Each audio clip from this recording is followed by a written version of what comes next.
Good evening to everyone. My name is Andrew Abraham, Principal of the T.A. Marisho Community College and your moderator for tonight's proceedings. It is, of course, my distinct pleasure to welcome every one of you, but let us welcome our distinguished panelists who sits to my very left, and of course, they are sitting before you, and also we have one of the panelists joining us online. And for all of those who are online as well. To my left, I have with us Mr. Ali Gill, attorney at law and convener of the Grenada Coalition for the Zone of Peace, and also chairman of the Reparations Committee here in Grenada. Welcome to the T.A. Marisho Community College, Mr. Gill.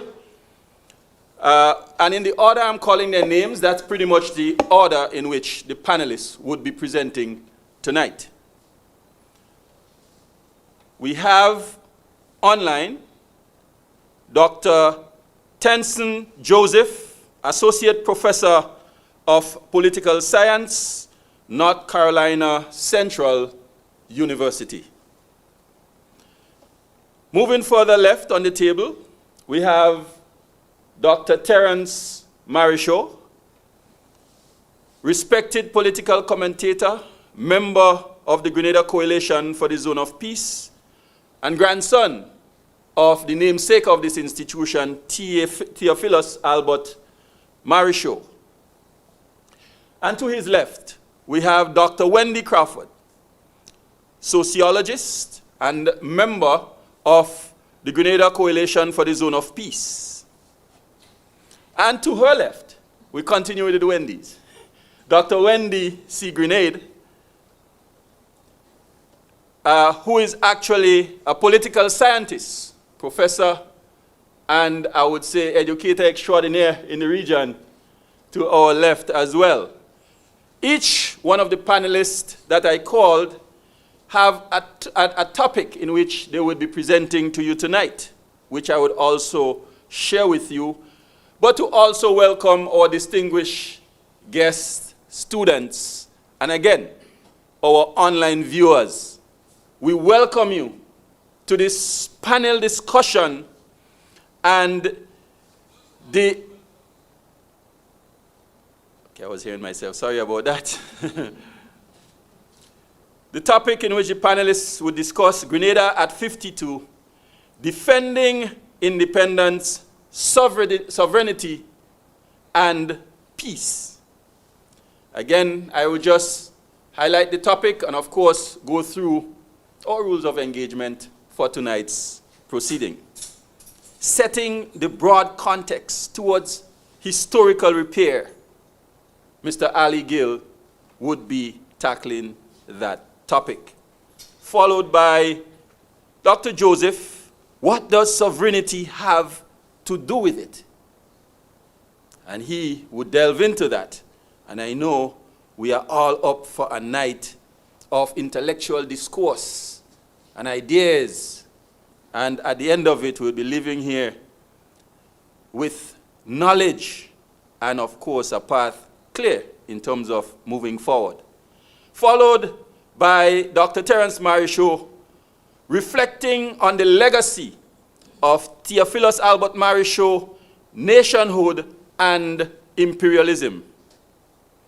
He would then be followed by Dr. Wendy Crawford, defending our independence, a call for social and civic responsibility. And last but certainly not least, on the panel will be Dr. Wendy Grenade, defending independence, sovereignty, and peace, piecing it all together for us tonight. Again, for you in the audience, here with us at the Hospitality Hall, at the Theophilus Albert Marisho College, Old Trafford, for those persons who want to really zoom in on where we're at and what we'll be doing here tonight. Now, tonight's panel would invite us to reflect deeply on Grenada's journey, where we came from, where we stand today, and where we aspire to go. Now, our discussions would explore some of the most important themes shaping our national conversation. And of course, I did highlight sovereignty and the meaning of true independence, peace, and stability in a changing world. Reparations and historical justice, civic responsibility, and the role of each of us and what we play in nation building. So this forum is designed not just for reflection, but also for challenge. And when we think about the namesake of this institution, and some of the words that he is famously known for, agitate is one of those famous words. And I'm sure tonight you would get a lot of that. And just to give you a flow of tonight's proceedings, each one of the panelists will just have about 15 minutes to present on the area that I've highlighted. And once they've completed that, then of course you, the audience, would be welcome to ask questions and will be engaged with the panelists in some healthy discussions as it relates to how we plot the way forward for our nation at 52. So welcome to the T.A. Marisho Community College. And without further ado, I will turn you over to our first panelist, and that is Attorney at Law, Chair of the Grenada Reparations Committee and Conveyor of the Coalition for the Zone of Peace, Mr. Ali Gill. Thank you very much, Mr. Principal and Chair of tonight's proceedings. Allow me to first of all, though, congratulate the Board of Directors, the Principal and staff of the TAMCC. I have said publicly before that as the premier indigenous institution on the island, they should be hosting forums like these. As a student of the National College then, I remember we would have had heated debates on the US invasion of Iraq and so on and so forth, in both informal and formal settings. I know now that the trappings of technology, the lure of different social media platforms make students and teachers alike to spend a considerable amount of time on the devices rather than an engagement with their peers, with their colleagues. So I am indeed heartened by the fact that TAMCC will host us tonight. And I see some students in uniform, which of course bless the heart. So I really and truly feel inspired by the fact that we are here at the TAMCC and having this discussion. I mentioned to the principal that, oh, what a nice room this is. You know, we can use this room some more. And then he said to me, you know, that's a restaurant. Thank you very much, Mr. Principal, for hosting us. Grenada at 52 and getting older. Defending independence, sovereignty, and peace. During the 50th independence celebrations, I was invited by the committee then to deliver a paper on the subject, One People, One Journey, One Future, a story of underdevelopment, self-determination, resilience, and repair. I delivered that paper in Sauteurs, Mont Sauteurs. In that paper, I posited that Grenada's sovereignty and independence was interrupted by European intervention. I will repeat. In that paper, I posited that Grenada's sovereignty and independence was interrupted by European intervention. Fundamentally, our history did not begin. The history of this rock, the history of this civilization, the history of these peoples did not begin when Columbus sighted the island in 1492. And I believe that is an essential starting point when we start speaking about independence. The history of our island began with the very first peoples, or very first inhabitants. Let us never, ever forget that. Most of our history that has been taught begins with Columbus.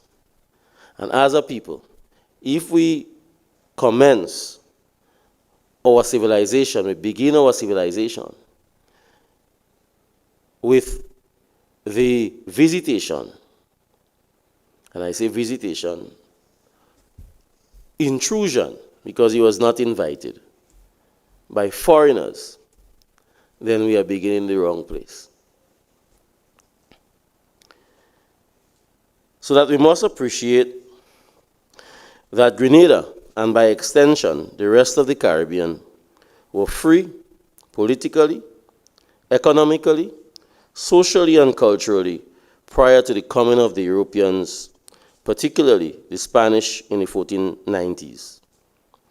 Establishing this point resets the conversation about Europe's role in Grenada and the region.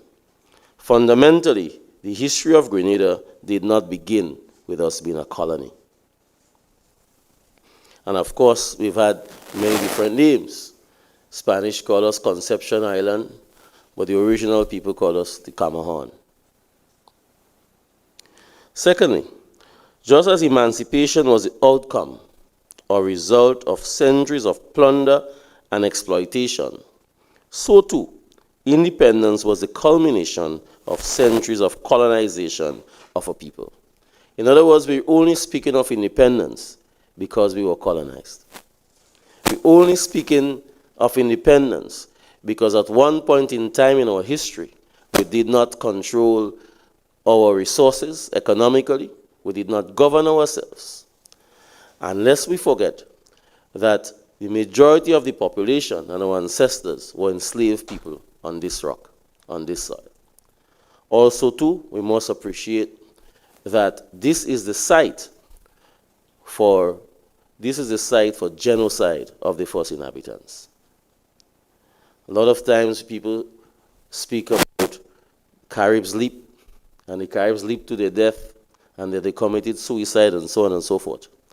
And we ignore the fact that the first inhabitants, the Kalinago people, they were exterminated by the Europeans. So that we need to now start to reset our history. We need to start now write our own history in our own image and likeness. So that when we speak of independence, we must ground our independence before colonization, recognizing that there was a civilization before the Europeans came, and in so doing, respecting these peoples. Fast forward, now post-independence 1970 period. On obtaining independence, our nation was born during the Cold War period. We're setting the historical and the contextual context in which Grenada emerged as an independent nation. And Grenada was the first of the small island states to achieve independence. The bigger islands went before us: Jamaica, Trinidad and Tobago, Barbados, and Guyana. Grenada is the first of the OECS countries. In fact, when we were having revolution, some countries were still grappling with the issue of their independence. Grenada, in a real manner of speaking, has pushed way above its weight in the historical development of Caribbean island states. So that on obtaining independence, our nation was born into the Cold War era, where the United Nations was already established along with the Bretton Woods institutions. Bretton Woods institutions, the International Monetary Fund, the World Bank, and so on. We duly became members in our own right as a sovereign nation. That with the demise of the Soviet bloc and the end of the communist era, which Grenada found itself from 1979 to 1983, on the other side of the United States likings. Yeah? Grenada and the rest of the English-speaking Caribbean have had a rather stable international relations globally, with the China-Taiwan dilemma being ultimately resolved by successive governments here in Grenada, and we have had steady relations with the People's Republic of China. We have had pretty stable relations as well with the United States post-1983. The technical phrase would be that we normalized relationships with the United States. The pressure for most parts from the US was not overbearing. Generally, we were able to maneuver on some tight issues, not least the issue of Cuba after 1983. Then the United States elected a president in November 2024, and he was sworn in on the 20th of January 2023 as the 47th President of the United States. His name is none other than Donald John Trump. That for us in the Americas, and indeed the Caribbean basin, we have witnessed an American foreign policy that maybe we could say that we have seen before, but this time a bit more brazen, a bit more crass, and without any attempt for any justification in international law. We have seen extrajudicial killings under the guise of narco trafficking. As a maritime lawyer, I can say to you that in Grenada, Grenada is a signatory. We have an agreement called the Shipwrighter Agreement with the United States. For years, other Caribbean islands have this agreement called the Shipwrighter Agreement. The essence of the Shipwrighter Agreement is that a Grenadian vessel, Grenadian flag vessel, now you have to appreciate that a registered vessel in any state is a property of the state, so that you have to get permission from the state before you could board that vessel. And the protocol under the Shipwrighter Agreement is that the United States will get in contact with the Grenada authorities through the Ministry of Foreign Affairs, and the Ministry of Foreign Affairs will communicate back to the U.S. State Department or the relevant U.S. agency and to grant them permission to go on a Grenada boat, Grenada flagged vessel, so to speak. And that is true across the region. In fact, if you would have followed the news closely over the last couple of weeks, there was such a case in the Bahamas where the United States and the Bahamian security arm, they were able to effect an arrest of a vessel conducting the trade in illicit drugs using the Shipwrighter Agreement protocol. So that we know for sure that this issue that we had in our region recently, where vessels were shot, bombed, because it was suspected of carrying drugs, is illegal. It is an affront to international maritime law and an affront to justice and the rule of law, basically. We have seen the duly elected president of Venezuela been kidnapped from his bed in his home in Caracas and brought to a prison cell in New York, along with his wife, on drug trafficking and possession of firearm charges. For us in Grenada, a request was made for us to host a military-grade radar at our international airport. And along with other Caribbean islands, we were asked, or a demand was made for us to accept unwanted United States immigrants on certain terms and conditions. To many analysts, the United States seems to be enforcing the manifest destiny, or the Monroe Doctrine, or the big stick policy. These old hegemonic policies of United States domination of our region. To me, there is an element of all these policies present, with the big stick policy being most prevalent. This immigration policy is consistent with the building of a wall along the Mexican border, which it was thought the Mexicans would have paid for. Tighter visa conditions, restrictions of visas, revocation of visas. There is talk about a proposed tax on remittances that goes to the heart of our economy. The implementation of tariffs, the threat of tariffs. How do we treat with this? When the ball starts rolling, where will it stop? What next will they ask of us? Is it a bad thing for Grenada to explore its gas and oil potential in our maritime space? It seems as though when you have oil, you can be a target. Maybe it's safer for our Prime Minister to leave the oil there. It attracts less attention from those who want the oil. Is it those questions that we need to ask ourselves?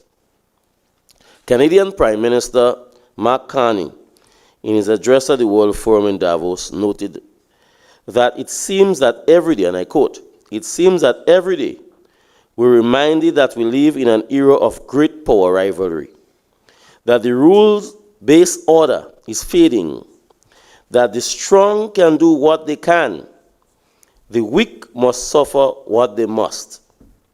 Further, he noted the multilateral institutions on which the middle powers have relied on, the WTO, World Trade Organization, the United Nations, and COP, are under threat.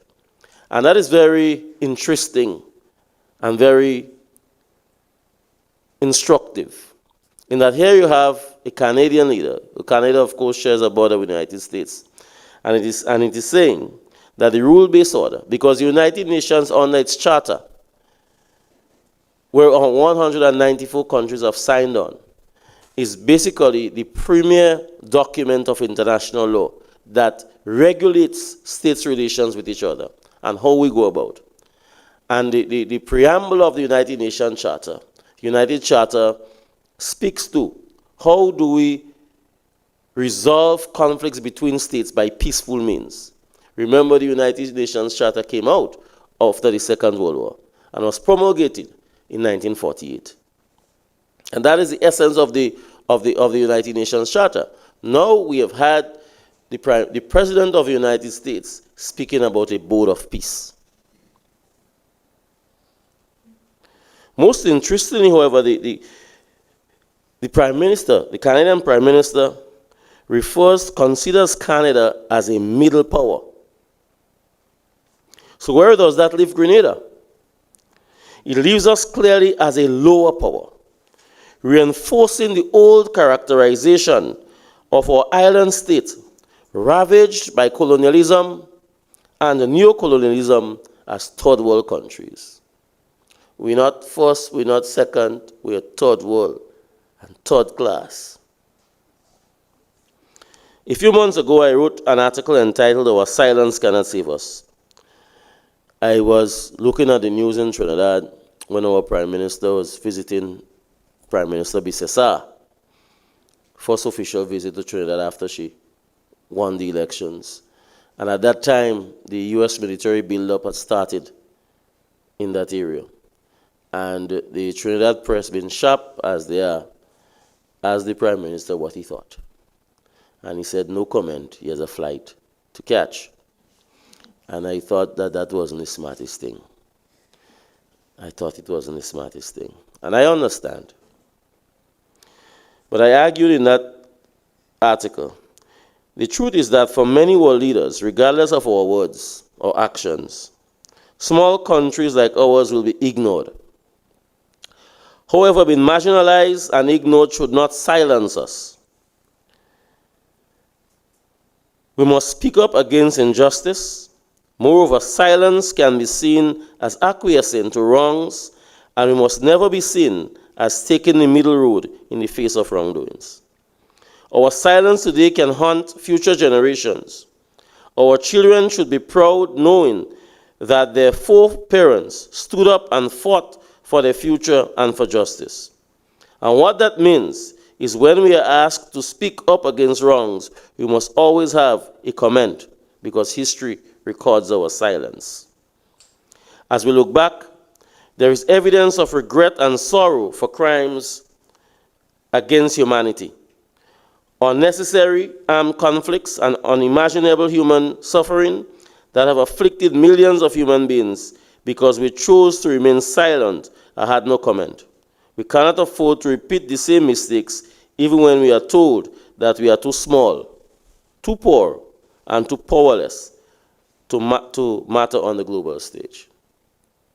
It is interesting that as of yesterday or thereabouts, the president of Brazil, President Lula, made the point that the United States can only kidnap presidents because those countries do not have nuclear weapons.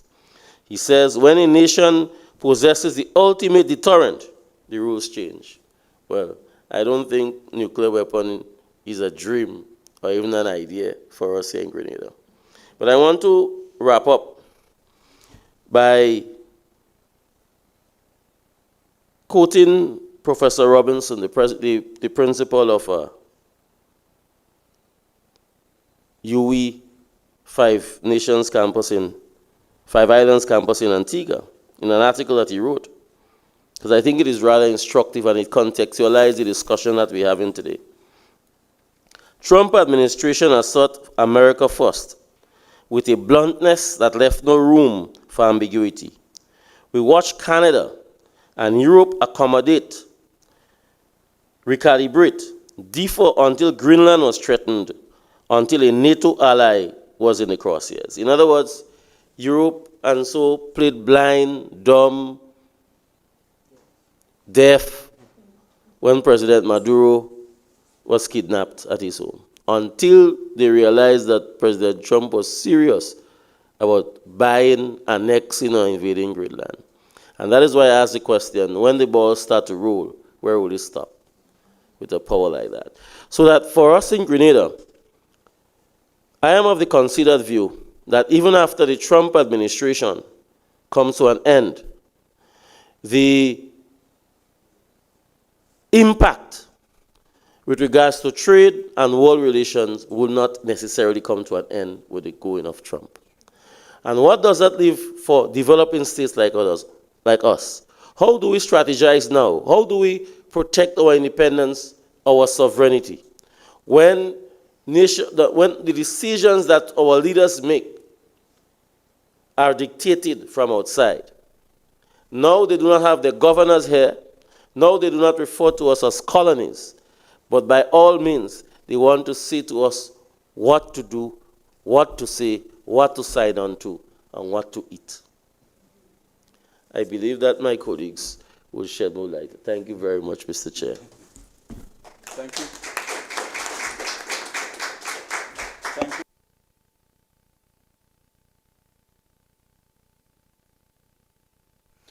Thank you very much. And of course, Mr. Ali Gill in his presentation. How does this unfinished history shape our understanding of sovereignty today? We leave that question right there. And I know you will be taking some notes as we move through our panelists' presentation. As the moderator, of course, just to remind us all that each panelist has 15 minutes to present. And of course, after all our panelists present, we have your Q&A, question and answer session. And I know we are all anxiously waiting for that. And without any further ado, I would like to call on our second panelist, which is Dr. Tennyson Joseph, who is online with us. Dr. Joseph, the virtual space is all yours while we sit in that beautiful room here that our first panelists, of course, identified and commended, and we really take that gratitude and announcement with pride. So we move on to you, Dr. Joseph.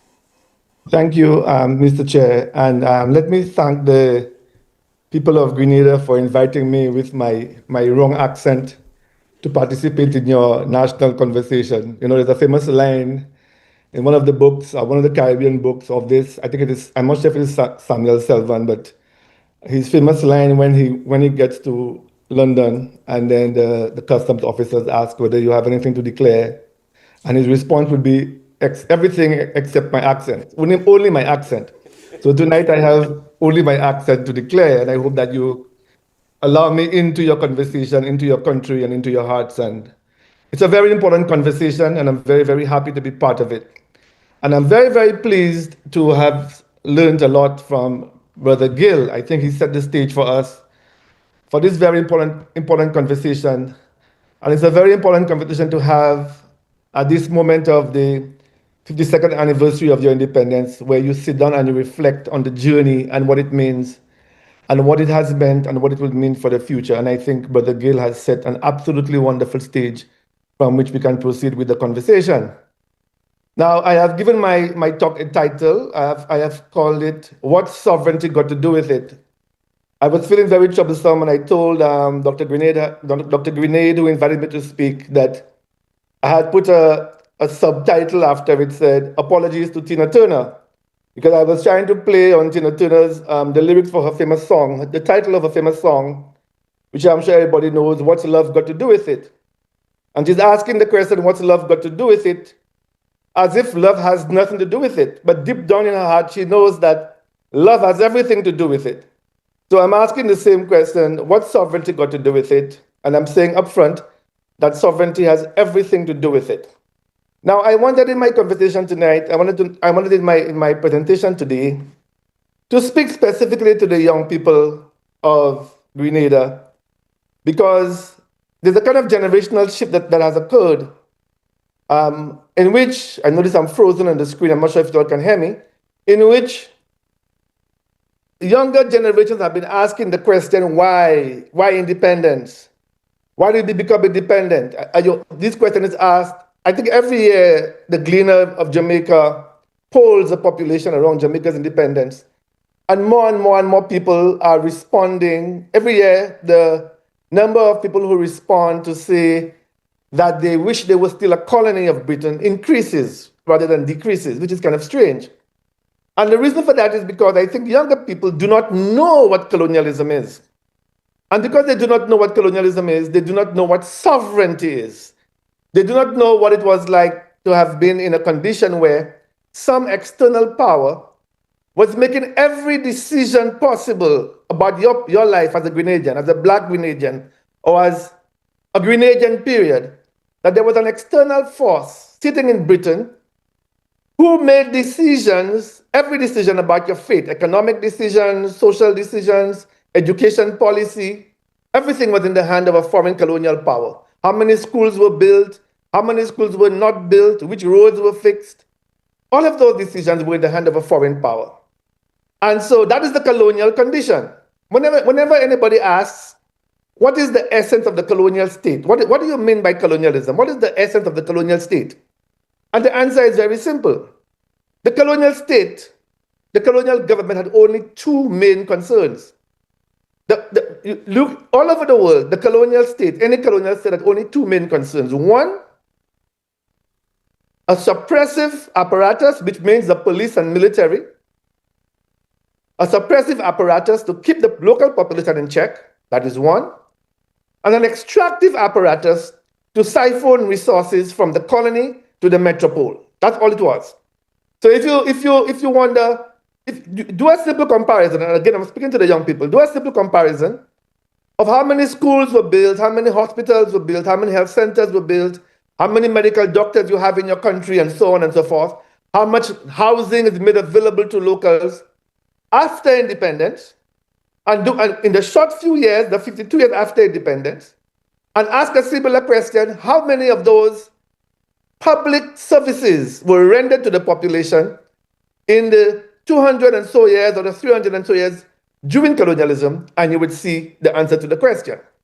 So unless you appreciate that, what your independence has done for you is that it has given you a local governmental apparatus that makes decisions for and on behalf of the independent Grenadian population and is not dependent on an external power making those decisions. Then you understand what is the true meaning of independence and what is the true meaning of sovereignty. So you would have a white chief of police. You would have an education policy determined by people in England. Your curriculum would have been determined by people in England. How much of your economy can be controlled and participated in by your local Grenadian population, your local Grenadian businesses? These were determined from outside. There is a very interesting example I always give to people who ask, why independence? And I'm giving that example because most people don't think about it when they ask what it is that your independent state could do and that your colonized state could not allow you to do. And the example I always give comes from the island of St. Lucia, where I'm from, where the prime minister that took the country into independence gave as his explanation the reason why he went to independence is because at the time he wanted St. Lucia to be able to move into tourism. As a government, he wanted his country to benefit from tourism, but he could not do that when St. Lucia was a colony of England because air route rights, the right to determine which airlines came into your country, was in the hands of Britain. Now, Grenada is not too different from St. Lucia in that we were associated states. When Compton was saying that, St. Lucia was an associated state. It had certain powers, Grenada had certain powers to itself, but there were key powers, one of them being foreign affairs, and one of them, under foreign affairs came the right to determine which airlines came into your country. So here is a Caribbean country looking to become independent, looking to move into tourism, but could not make key decisions for tourism. How could you be a tourism country when you could not determine which airlines, as a government, you could negotiate with to come into your country because that was in the hands of England? So you have a similar story here with your international airport. The Grenada International Airport is a classic example. In fact, at the opening of the Maurice Bishop International Airport, the formal opening, Ralph Gonsalves, the Prime Minister of St. Vincent, came and gave a speech at that opening, and I would wish every young Grenadian would read that speech. That speech was published in one of the journals, I think the Journal of Eastern Caribbean Affairs, that recorded the event, but they carried Ralph's speech at the opening of the Maurice Bishop International Airport. And Ralph gave us an explanation for the Maurice Bishop International Airport, very similar to the one I'm giving you about Compton and air route rights in St. Lucia. The British government decided that certain countries in the Caribbean would not have international airport. And the reason why the British government decided that certain countries would not have an international airport is because they said the countries were too rugged and too mountainous. So St. Vincent had none, Dominica had none, Grenada had none. Somebody from outside is making a key decision about a fundamental aspect of your economy, international trade, international transport, and tourism, when all countries in the Caribbean were seeing tourism as a new area of economic growth. But because you were a colony, you could not decide to build an international airport for yourself, which is why after Grenada's revolution, and it didn't have to be a revolution to build the airport, I'm just giving that as an example, an independent Grenada made a decision to construct an international airport. And today, Grenada is now one of the fastest growing sectors of the Grenada economy is the airport and so forth. So I'm just throwing this out to you there as just an example of what it is that sovereignty means. Your right to make decisions on behalf of a local population determined by a government selected by the people of the country, which does not entertain which is not determined by any external force. That's the broad platform I wanted to establish, so we understand what sovereignty is. But let's fast forward to the present. In the present, a second reason why a lot of young people are questioning what is sovereignty and why we have independence, I would propose two reasons for that and propose two responses to that. The first one is the one that Brother Gill has just addressed very, very well. So you're an independent country, you have certain powers that fall within your realm of jurisdiction, but those powers are also mediated by external factors. A lot of young people say, oh, what is the meaning of independence? Why do we have independence when certain countries can tell us what to do, or the other, taking that to its logical conclusion, or we cannot do everything that we want? as if, well, sovereignty is a zero-sum game, as if sovereignty means that you can do everything that you want. Notice in my discussion about sovereignty, I never once said that when Grenada became independent, or when St. Lucia became independent, that it could do everything that it wanted, or that Grenada can do exactly everything that it wanted. Grenada cannot make war on Barbados. Grenada cannot make war on Trinidad and Tobago. But Grenada can use its sovereignty to decide that every Grenadian child gets a secondary education. Grenada can use its sovereignty to decide that every Grenadian can get a university education. So there are things that you can do which you would not have been allowed to do, or you would not have even been able to contemplate had you been a colony. So let us throw out this false assumption that sovereignty means that you can do, that sovereignty means that you can do everything that you want to do, or that a country that is sovereign can do anything that it wants. That is a rather uninformed and unsophisticated way of thinking about sovereignty. And many young people scoff at their independence and scoff at their sovereignty because they say that, because they are aware of certain things that they would like to see happen, or they would like to see the government do certain things and is not able to do that. My response to that also is that no country in the world can do exactly what it wants to do, which takes me to my second point. The second point has to do with what Brother Gill was talking about in relation to what is happening in the world today. So in the last few weeks, certainly I'm sure all of you would agree with me, in the last few weeks, there has been a big conversation about our meaning of our sovereignty, because because it appears now that there is a big hegemon in the north that is now saying to you what it can and what you can and what you cannot do. So, for example, let's take the recent example with the kidnapping of President Maduro. So those, especially young people, seeing that an American government going in and lifting up a president and taking him to a jail in their country, it then conveys the impression of powerlessness. And by the way, Venezuela is not as powerless as Grenada. That just illustrates the point I'm trying to make. And more so, we are seeing some, Brother Gill listed some of them. We're hearing things about, for example, I saw a recent comment from the Prime Minister of St. Lucia about scholarships to Cuba, and the government of the USA is frowning on St. Lucian students getting scholarships to Cuba. And the government of the USA, under its Secretary of State, Marco Rubio, is questioning Caribbean governments that have relationships with the Cuban medical program. And Brother Terence Marisho is in the room, so I'm sure he can talk more about those things. And that conveys to young people the powerlessness, as if, well, how can the countries be independent? Why should we be celebrating independence if a country can now come and tell us something as basic as whether or not we can have students studying in Cuba or not? My response to that would be, first of all, that the American government can't tell any Caribbean country whether or not. I'm not sure. I must apologize. I didn't see the full text of the Prime Minister's speech, and I only read excerpts and heard about reported speech about it. But I can say up front that there is no way in which a U.S. government, any government, can stop a Caribbean country from sending its students to study in Cuba. The U.S. government may decide, if it wants, within its sovereign right, that it may not accept people with Cuban degrees working in the USA.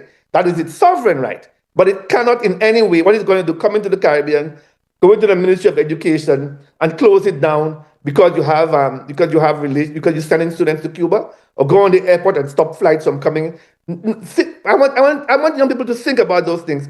Let us do two things. Let us not overestimate what sovereignty is. Let us not underestimate what sovereignty is. Let us not overestimate the power of a hegemon to constrain you, and let us not underestimate your capacity to use whatever means you have to make decisions for yourself. And that is why I'm saying up front that sovereignty matters. And it's not just rhetoric. Some of us, there's a view that, and I heard Brother Gill making that point. There is a view that we should hold on to sovereignty because it's the only thing we have. I've heard that comment, which is probably true. But it is more than just the only thing we have. In other words, we have ways. Let's take, for example, something like what Brother Gill was ending on. He spoke about our smallness. Canada is a middle country and we are the smallest of the small. But it is within our capacity to form a union with other Caribbean governments. It is within our capacity to form other arrangements to enlarge our sovereignty and so forth. So it's not as if we are powerless in relation to how we use our sovereignty and what we can do with it. So if we have a kind of closed view that you either have sovereignty or don't have sovereignty, you have sovereignty or don't have sovereignty, that is a false way of looking at it. Also, remember, it is important to analyze the actions of the US government in the present, and I'm glad Brother Gill went there. Because all of the recent discussions which we have been having, which I have just said, have prompted discussions about our sovereignty and what it means. These discussions have sprung up because of the actions of the United States of America. So it's important for us to analyze those actions, what they mean, and to assess them historically before we come to conclusions about what they mean about sovereignty and whether sovereignty matters or not. And I want to propose, in my last 3 or 4 minutes, I want to propose to do just that. When one listens, exactly the way Brother Gill describes it, there is no difference between what you are hearing coming out of the United States in relation to how it is describing its power in the world and the way it is explaining its actions. It is no different from if you read how Adolf Hitler and the theories of fascism had justified their role in international relations. To put it to you very simply, the fascist conception of international relations is that only a few countries in the world can speak of sovereignty. And those few countries in the world that can speak of sovereignty are the only ones who can back it up with power. So when Hitler was writing in Mein Kampf, he was saying, for example, that Germany, England, France, the United States, it didn't even include, by the way, it didn't include China in that. Russia and so forth, most of the European countries, by the way, are the only countries in the world whose sovereignty can be proven militarily and otherwise. When I heard that language in Mein Kampf was repeated almost verbatim by Stephen Miller, the guy who is one of the principal advisors to Donald Trump, when he was talking about around the time of the threats to Venezuela. He was actually on TV, and I have read Mein Kampf because I had to teach Mein Kampf because I teach fascism to my students. When I heard Stephen Miller speaking, I could actually hear word for word what was coming out of Mein Kampf, that the United States, and I'll try to repeat for you now exactly what he said, that claim about rights and what countries can do is just a myth. That claim about a rules-based order is just a myth, because history has always been countries that are strong enough who do what they have to do. Countries that are strong enough to basically go into other countries, that is the language of fascism. And that is the international relation of fascism, and that is the fascist theory of sovereignty. We counter the fascist theory of sovereignty with the liberal. Yes, I know you're not here with us and you're virtually, and I know we'll have an opportunity to get on and at the end, and you could expound a bit, and we all are engaged here. Okay. So just a quick minute, and you just wrap up, and we'll move on to the next speaker, and then I know you would have an opportunity to really delve into your presentation and know to understand sovereignty fully. We must reflect on those who first articulated it for Grenada as well. So I just ask you to just wrap up in that minute there. Yeah. So in one minute, what I will say to the young people is that what we're hearing is not a sign of any country that is strong, invincible, and powerful. What you are witnessing is a country that is coming towards the end of its reign as an empire. I'm referring to the United States. And is resorting to the only means by which a country, the last resort of a country that is dying, is the use of force. So it cannot, as you heard from Carney, the Prime Minister of Canada, the United States can no longer maintain its global strength through the usual means of good international relations and gentlemanly agreements. It is now resorting to the last resort of a fascist conception of power. And we in the Caribbean are reading that as strength, but that is weakness, because the last time we saw a fascist conception of power, it ended in the destruction of Germany and the defeat of fascism, which we, by the way, we thought had died, but has now been re-emerging again, and it will go that same route of all fascist powers. So I end it there. Thank you, Chair, for intervening, and I look forward to seeing more in the discussion as we go.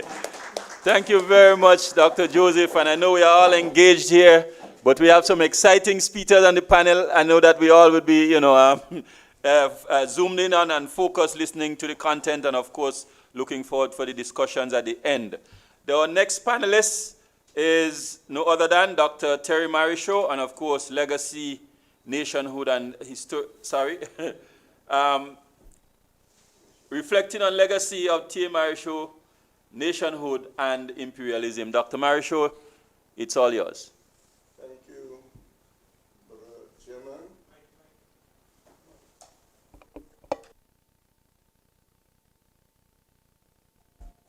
Thank you, Brother Chairman, and fellow panelists.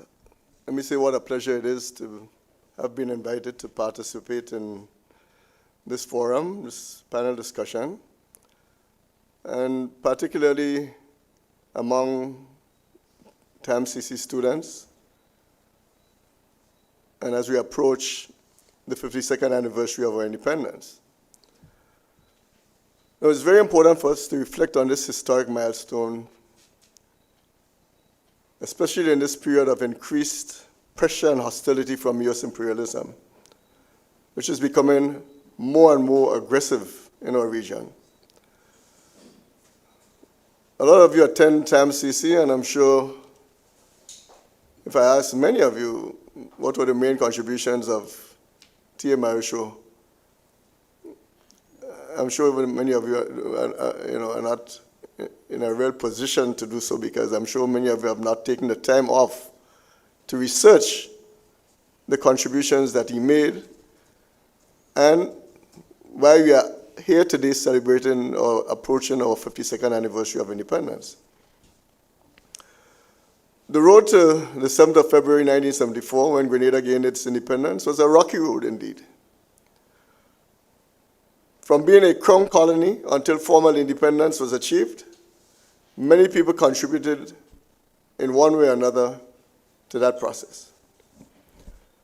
In 1763, Grenada was ceded from the French to the British. And in 1877, Grenada became a crown colony with direct rule from Britain. And the period of crown colony lasted approximately 8 decades. From 1877 to 1958, under this system, the British government in London held real power. A governor appointed by Britain ran the colony, and local people had little or no say in major decisions. The governor represented the British monarch. They controlled the laws, the budgets, the administration, and Grenada was governed directly by the crown, not by its elected leaders. There was hardly any opportunity for that at that time. The governor answered to London and not to Grenadians. At some point, there was a legislative council with most members being appointed, not elected, but to be a part of the legislature, you had to be a part of the elite. You had to be wealthy, you had to be a landowner, a merchant, or a British official. Ordinary people had no voice. Elections were very limited if they even existed. Britain introduced this system after a period of economic and social instability in the Caribbean. In the case of Grenada, the sugar economy was declining. There were fears of unrest among the workers, so Britain wanted tighter control. The Crown Colony rule was meant to keep order. You just got to keep quiet. To protect British economic interests and to prevent political movements from rising. So in this time, stability was prioritized over democracy. During this period, Grenada's economy was shaped to serve Britain. The main features were focusing, as we do today, exports on nutmeg, cocoa, in those days bananas, with land mostly owned by the elites, and workers were paid very, very low wages. Grenada functioned mainly as a supplier of raw materials to Britain. Little investment went into industry, higher education, or local business development. For the average Grenadian, most people had poor access to education, few chances for political leadership, and there was little opportunity for social mobility.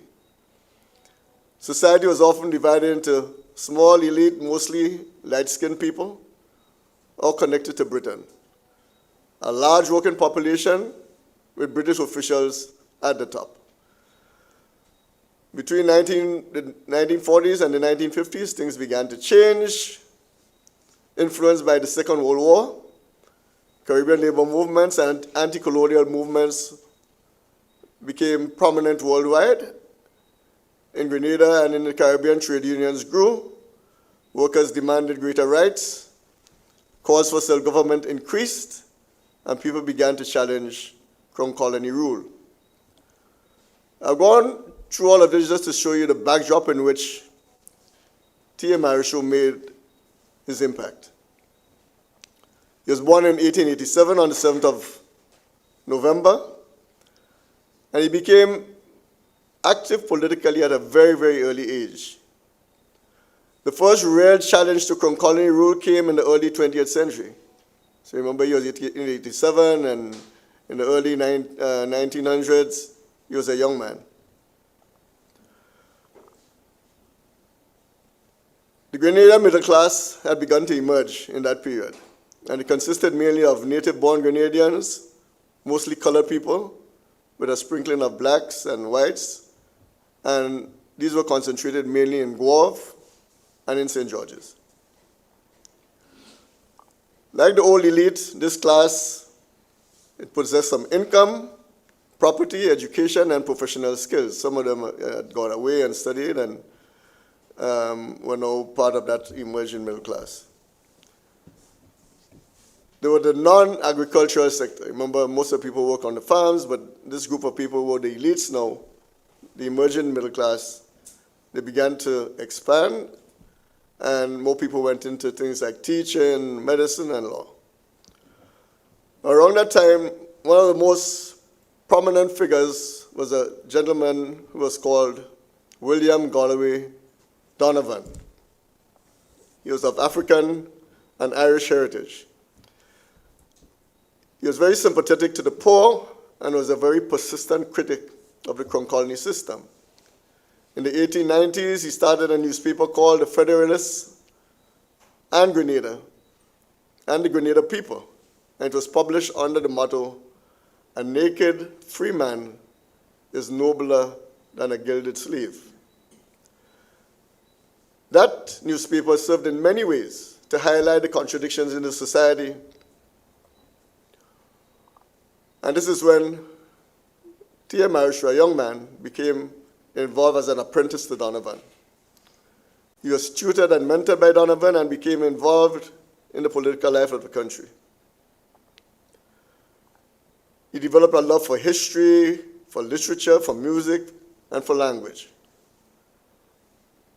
And at the age of 21, in 1908, he founded the Grenada Literary and Debating Society and became its main debater. With Donovan's tutelage, he honed his literary and debating skills, and by 1915, he was an accomplished journalist and one of Grenada's leading intellectual figures. Then he started his own newspaper called The West Indian, under the motto, "The West Indies must be West Indian."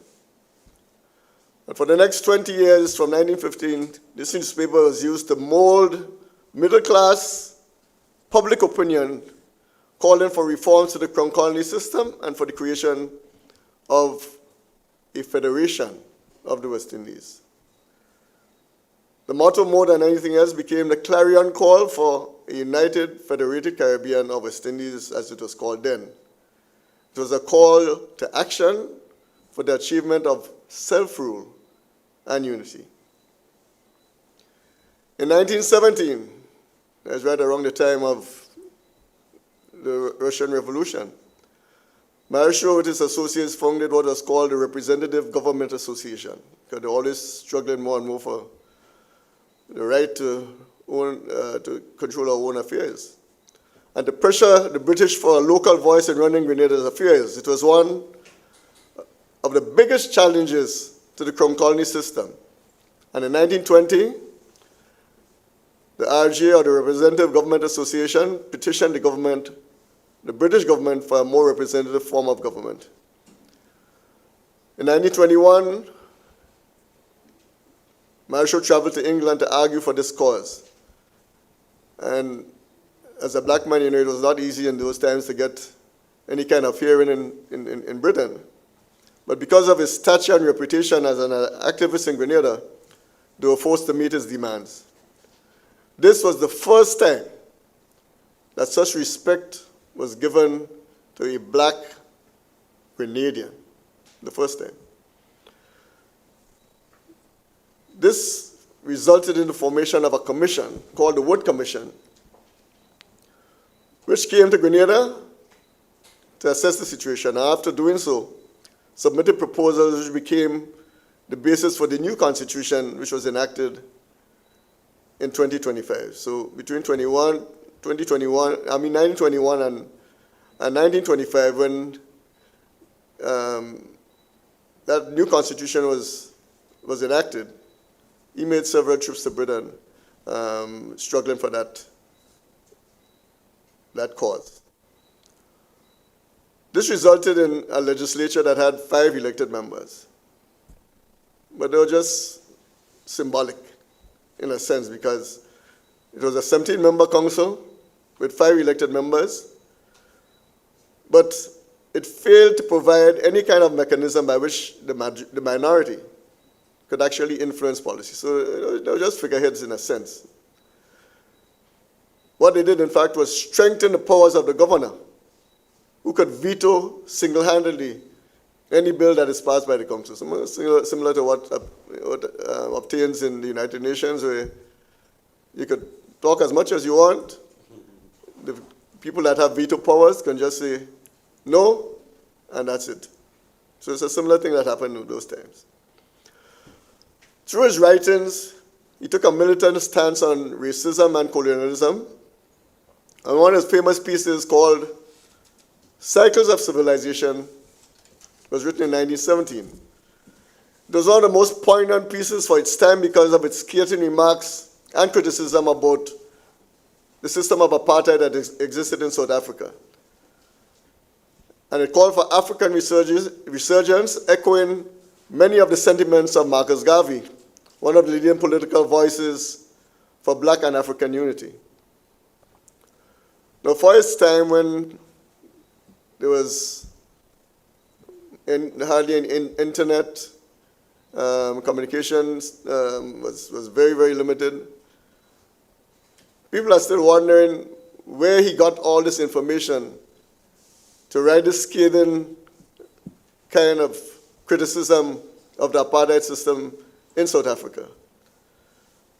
But if any of you have a chance, I don't know how many of you in TAMCC have seen Cycles of Civilization. It's a very small pamphlet, but it may probably take you about 2 hours to read it because it's so dense and it's so full of information. You should find a copy of it and read it.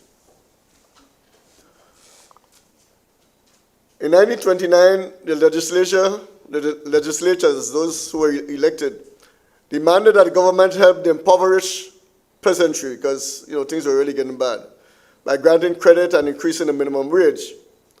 Of course, the British government refused this, and this caused a bitter conflict between the government and the elected officials.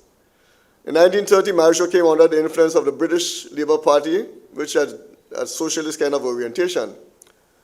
And after spending some time in England and returning again, he formed the Grenada Working Men and Women's Association, which was today the precursor to the trade union movement. In 1931, because of those same issues, the organization, with Marisho at the helm, led a massive demonstration of over 10,000 people. Peasants, workers, merchants, planters onto the street protesting a bill for increased taxation. This now was the first organized mass protest against British imperialism in Grenada. And from then on until the next 27 years, he would dedicate himself to the cause of the West Indies Federation through his writing, through his travels, and through his activism. Marichaud was considered as a progressive for his time. He was a Crown Colony rebel who was a thorn in the side of the British colonialists. He challenged colonialism in Grenada more effectively than anyone had ever done before. And as father of West Indian unity, Marichaud initiated the tradition, and this is probably one of his greatest legacies, the tradition of a strong voice in West Indian affairs. And his leadership placed Grenada for the first time in the vanguard of progressive change in Grenada and in the Caribbean. This is his enduring legacy. Yes, Dr. I know we all are engaged. The principal is walking down the corridor. Lecturer is in the classroom and he's very informative. And we're saying that there's a couple minutes more and I'm listening to the brick wall. Sure. At least. So just go ahead and we have a few minutes. Just a little heads up and so at least you give us enough time so at least you could come back on the other end as well. So we'll just proceed. So the West Indies Federation collapsed in 1962. It came into being in 1958. It collapsed in 1962. And it was due to lack of economic integration and self-sufficiency, the cultural differences, political rivalries, and differing visions for the region, as well as external pressures and lack of support from colonial powers. Deeper integration is still the way forward as individual islands fighting on our own. We are much vulnerable to the vagaries of U.S. imperialism, to U.S. politics and policies. We can easily be picked off, as we are seeing now with U.S. imperialism openly challenging our relations with Cuba by criticizing the scholarship program and medical assistance programs that have greatly assisted the populations of the Caribbean. And one by one, we see many of the leaders capitulating for fear of U.S. sanctions and reprisals, including tariffs and adverse propaganda.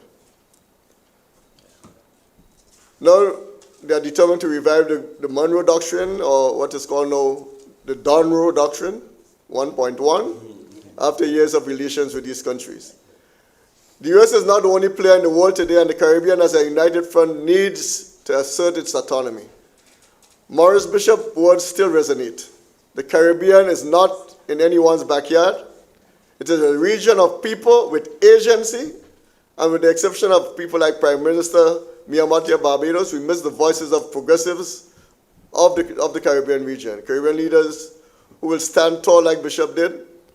And his legacy is a reminder of what is possible with conviction and pride, and his fight like that of Marichaud, strong voices for integration and self-determination, is still a blueprint for the region. Thank you very much. Speaker number 3 on the panel, of course, T.A. Marichaud, Vision for Self-Determination, the anti-imperialist struggle, and of course, nationhood as an ongoing project. Not a complete task, of course, lessons for modern Grenada. So quite some interesting presentations thus far. A legacy must be lived. What responsibilities does for independence place on our citizens today? So we need to ask ourselves some of these questions. Audience, I see you taking notes. And that's good, because I know the panelists would have a lot of questions when we get to that discussion at the end of the presentation. Our next presenter, we moved on to that one. Defending our independence, a call for social and civic responsibility. Dr. Wendy Crawford, our next. Thank you, Mr. Chair. Audience or online listeners, good evening, everyone, fellow panelists. This evening, I will be discussing a call for social and civic responsibility. And I want to begin this evening and say I am making an urgent call for us to step up our social and civic responsibilities in defense of our independence. We all have a civic responsibility to our country and a social responsibility to each other and our future generations. Nations stand united in times of crisis. When there is an external threat to our independence, sovereignty, and peaceful existence, it is our civic and social duty to stand united. I'm saying that each and every Grenadian at home and in the diasporic communities have a personal, a moral, a civic, a social, it's almost a divine obligation to the advancement, preservation, and protection of Grenada's independence and sovereignty. And that applies irrespective of our station in life, our age, religion, education.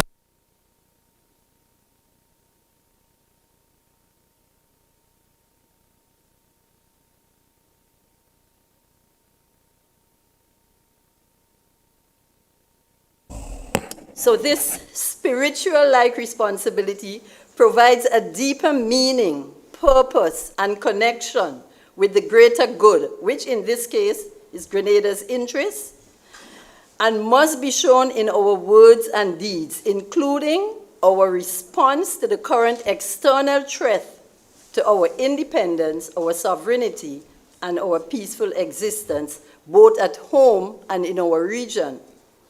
Our civic and social responsibility do not rest on a few, but on all of us, individually and as a collective. Comprehensive and continuous social education, hold on 1 minute, let me see where I am. I'm losing my time. Comprehensive and continuous civic education ignites social responsibility. It is a sure route to strengthen the depth of our personal and collective levels of commitment to our country. So despite the wealth of patriotic songs, particularly around this time, the proud flying of our flags high above the rest, the prideful sloganeering, and Grenadian rabid defense of our country, to anyone who dare to say the slightest negative or offensive thing, and who will surely feel Grenadian wrath, but in defense of our island. But despite all we say and do, these are still at the surface, considering the level of patriotism that Grenada, as a sovereign state, requires of us.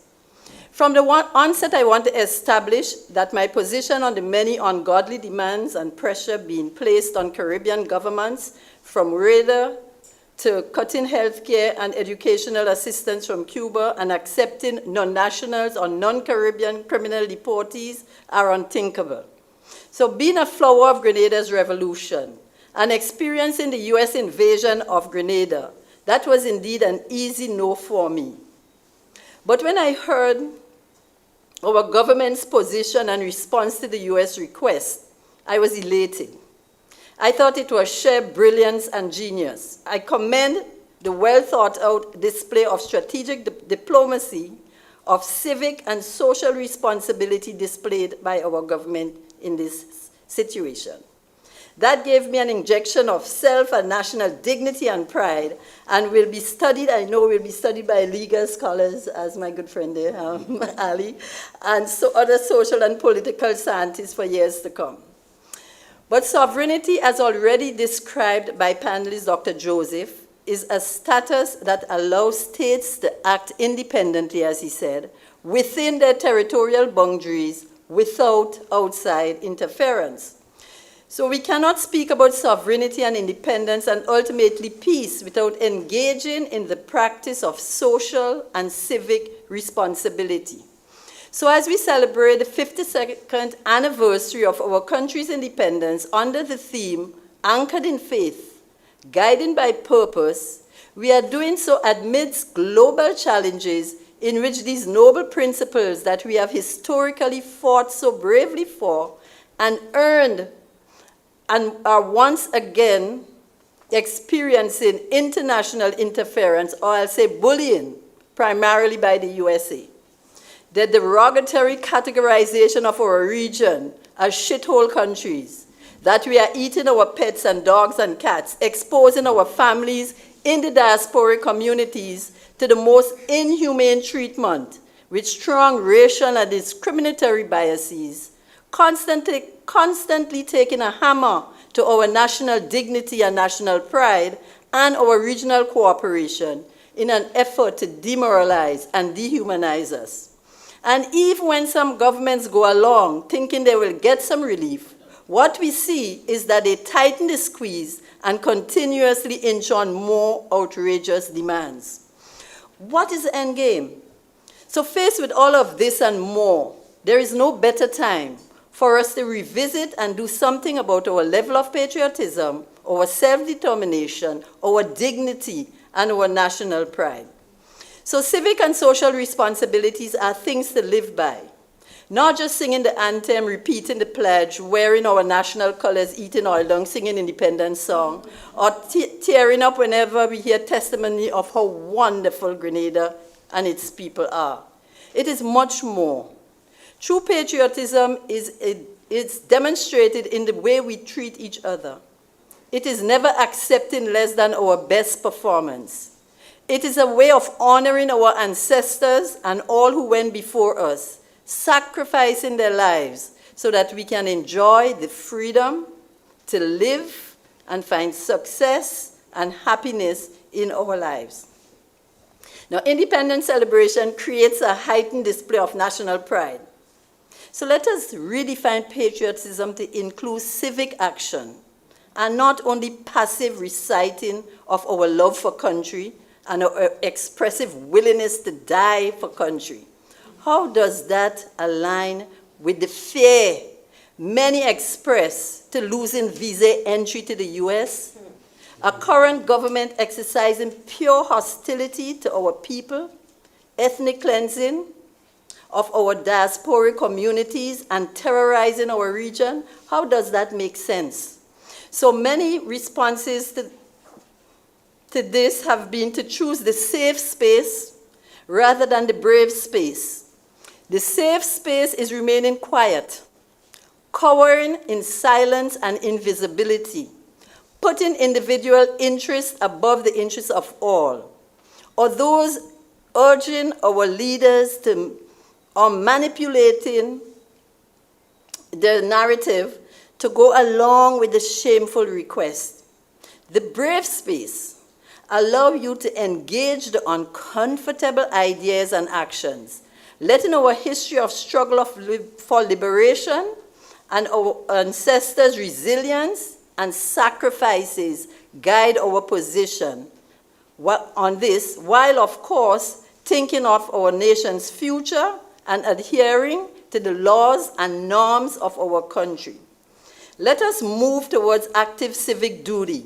It is very unpatriotic to stay silent or rejoice that the government is placed between a rock and a hard place. It is not our prime minister or government ministers that are being attacked. It is all of us. Where is the love for country when that we so proudly echo? I will reiterate my opening statement here. Nations stand united in times of crisis. When there is an external threat to our independence and sovereignty, it is our civic duty to stand united. Our role as Grenadian patriots is to move beyond more complaints about the flaws of our government and actively contribute to the growth and development of our nation.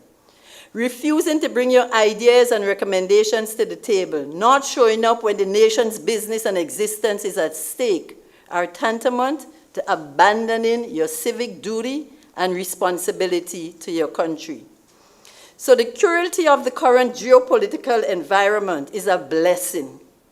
It is a blessing in many ways. It's a gift to our nation because it offers us an opportunity to see clearly where we fall short with our civic and social responsibilities to this nation and to do something about it. We cannot miss this opportunity, or else our march to becoming an independent nation, economically, politically, socially, and culturally, will be much longer and bitter for the generations that will follow us. What the current geopolitical situation has done is to expose the cracks, the voids, the shortcomings that exist in the individual and collective conscience and the political and civic consciousness of our people. And we must embrace this opportunity as we are fully equipped with the means to fix it. What are some of these cracks in the social and civic fabric of our country that have become quite visible because of the current situation? The lack of civic responsibility, the indifference in attitude, and the lack of action by many in society in ensuring the social stability of our communities and our government. We all have a responsibility in the governance of our country.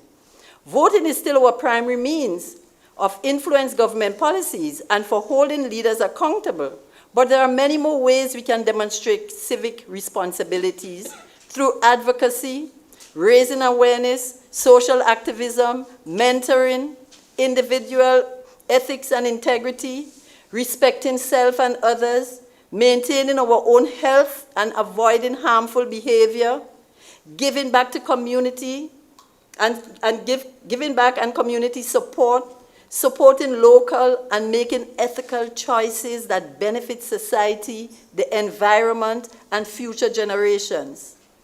Another is the lack of voluntary contribution to the common good. It's another crack that has become very visible during this period. Party interest is increasingly put before the national interest. Civic responsibilities are not required by law, but are considered vital for an independent nation. They help build a shared understanding of national values and history, connecting citizens to their country, developing patriotism, and contribute to a better society for all. Many countries make mandatory civic education for their students and population. Another is not staying informed, not keeping up with current world events and community issues, not knowing our history and heritage, and not paying homage to our own at home and the wider Caribbean, or learning about the past sacrifices of others who brought us to this point, all of which help develop national pride.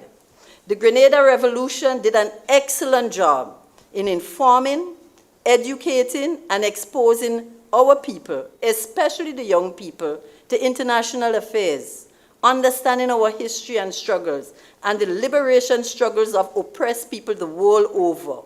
We clearly understood who the oppressors are and can spot oppression and discrimination in whatever form they take. That was achieved even in the absence of social media and artificial intelligence. So there is no excuse for us today, with all information at our fingertip, not to understand and practice our civic and social responsibilities. So guard against polluting the collective knowledge or rewriting history to suit your selfish agenda. Now, the current geopolitical situation is also showing us the decreasing presence of a culture of voluntarism, limited advocacy, and increasing individualism, resulting in the erosion of social responsibilities that have taken over our society. Community service increases empathy and improves local conditions. Again, the Grenada Revolution was a great case study of the value of volunteering and community service, particularly in the areas of literacy and national pride building. Through weekly cleaning and beautification of communities and making Sundays National Community Cleanup Day, the camaraderie, the community relations, the pride that arose from those activities were phenomenal. It held us together with unbreakable bonds, irrespective of party affiliation. So charitable giving among neighbors and friends once characterized our society. whether it's sharing time, material, emotional support, visiting, praying together, supporting the elderly and children, etc., but increasing individualism within our society threaten family and community relations, national interests, and ultimately the very soul of our nation, distorting our social responsibilities. But these things did not happen in a vacuum. They happened through civic education and activism. Civic education fosters an informed, responsible, disciplined, and engaged people. It teaches individuals about their rights, their duties, government structure, and democratic processes, while cultivating critical thinking skills and a sense of national responsibility for active participation in nation building. Its primary purpose is to prepare and empower citizens to engage in community, political, and the social life of the country, and to foster national identity and national unity, also national pride, in defense of our cherished sovereignty. But the absence of mutual respect and normalization of disrespect is yet another threat to our independence and sovereignty. Fostering a harmonious and independent nation means tolerating and respecting the different beliefs, ideas, philosophies, political affiliations, rights, and contribution of others. We need to look closely at our public pronouncement on both social and traditional media and how we behave towards each other. We cannot preach it and not live it.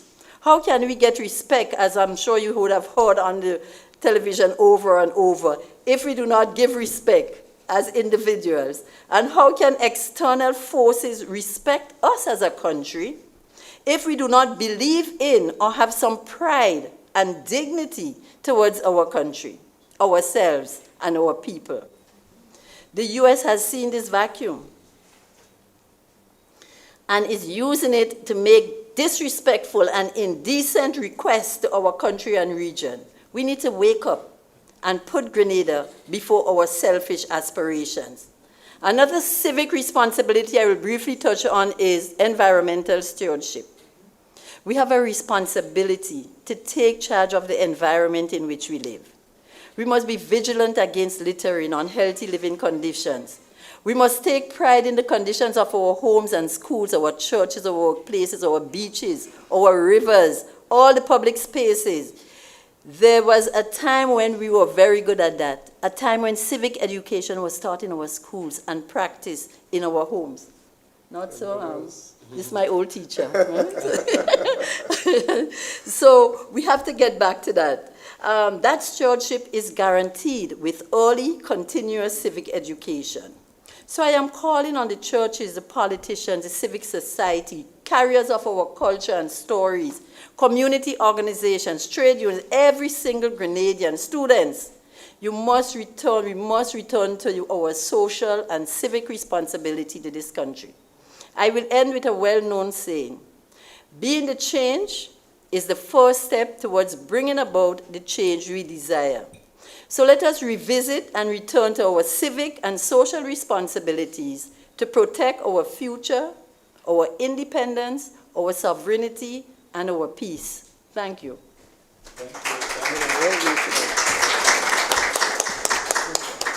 Thank you, Dr. Crawford. Now, how do we do all these strands? We talk about history, sovereignty, legacy, civic action. How do they come together? The audience are there online. We have persons in the audience here with us at Old Trafford Hospitality Hall.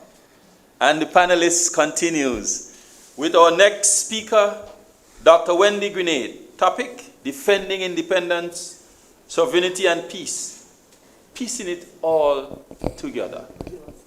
Dr. Grenade, it's all yours. Thank you very much, Principal, and good evening to all of you. I wish to thank the panelists who went before me for your very insightful contributions. And I want to thank all of you who are here with us at TAMCC, and to those of you online, thank you very much for joining. Now, this year we celebrate independence in the midst of another challenging period in the modern world history. And we've heard from panelists before. Now, from an international relations perspective, what we are witnessing is not entirely new. The strong has always done what the strong has the power to do. But this dominance has been manifested differently through time. In one of his seminal works, From Columbus to Castro, Eric Williams reminded us that the Caribbean territories began their association with modern society as the pawn of European power politics, or in other words, as the appendage or satellite of European imperialism. At the 10th Sir Archibald Ned Memorial Lecture here in Grenada in January 2011, Sir Sridhar Ramphal invoked T.A. Marichaud to remind the audience of the struggles for West Indian nationhood. Ramphal captured the struggle in this way, and I quote, "Our goal of freedom kept changing its form as the world changed. Internal self-government in the pre-war years, formal independence in the post-war years, the reality of freedom in the era of globalization, overcoming smallness in a world of giants," end of quote. And the goal of freedom continues to change its form as new tendencies converge with what the late Professor Rex Netterford called all obscenities in a new time. What is new are the ways in which the unprecedented is becoming the norm as pragmatism stifles principle, self-interest overrides rules, bullying tramples human dignity, and power trumps peace, in what I am referring to as a new global disorder. And it is within this context that we commemorate Grenada's 52nd anniversary of independence, as freedom itself seems to be threatened, sovereignty seems to be compromised, and peace seems elusive. My central argument is this: independence, sovereignty, and peace are inextricably linked. Independence is our ongoing journey toward freedom. And we heard Brother Gill speak about the fact that we were independent before the Europeans came and interrupted it. And we're speaking about this freedom in terms of political, cultural, and economic. Sovereignty is our right to be the masters of our own house. And we heard Brother Tennyson Joseph on this. Now, peace is the foundation that holds it all together. In this climate, more than ever, our independence is not just about celebration. And Sister Wendy spoke about the oil dung and the music and the everything else. It is a front line that must be defended. Our independence is a front line that must be defended. We must fight hardest for our sovereignty precisely when it is under the most pressure.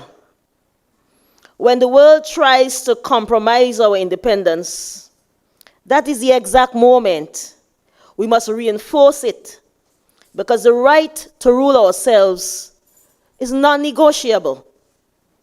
If we lose our sovereignty, we lose our peace. If we lose our peace, our independence becomes meaningless. Now, in order to defend our sovereignty, we must understand its various layers, and I would spend 2 minutes on this. There is, of course, legal sovereignty. Speaking about our global voice. This is our birthright as a nation, our international ID card, as it were. It ensures that when Grenada speaks, whether at the United Nations or signs a global treaty, we do so not as a subordinate, but in the context of equal recognition of states. And I want to emphasize what was said before. No country has absolute sovereignty. There's another dimension of sovereignty, internal sovereignty. See it as our house, our rules. Think of this as a lock on our front door. It is a sacred principle that no foreign power has the right or the authority to step inside and dictate how you govern your house, how we govern ourselves. While intruders may try to force their way in, they have no authority to be in charge of a house, telling us what to do. And if we invite them in, it must always be on our terms to satisfy our interests. Then there is transnational sovereignty, our shield against the invisible. This is the integrity of our borders. In a world where pandemics and organized crime don't carry passports, we must guard against these invisible intrusions that threaten not just the house, meaning the territorial state, but those problems without passports, to quote former UN Secretary General Kofi Annan, those problems without passports that transcend national borders, threatening the peace, safety, and security of the people within the house, us, in our communities. Some may argue that in the context of economic dependency, and Brother Tennyson touched on this, independence and sovereignty are non-existent. Some may argue. As the argument goes, we cannot be independent when we are overly dependent on tourism, trade, and investment flows.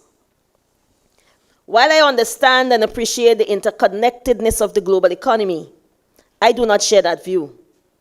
In a real sense, sovereignty bargains and trade-offs are tactical moves that states are often forced to make to ensure economic survival in a world of unequal power, unequal exchange, and unfair trade. While sovereignty bargains and trade-offs are at times necessary to balance economic dependency and political independence, the paradox remains. Because independence and sovereignty are challenged, they must be guarded and defended. How then do we defend the trio of independence, sovereignty, and peace? I offer three arguments. First, and this concerns our foreign policy praxis. As we chart our course in the world, we must ask ourselves, what is the moral compass that guides our actions on the world stage? Who do we engage?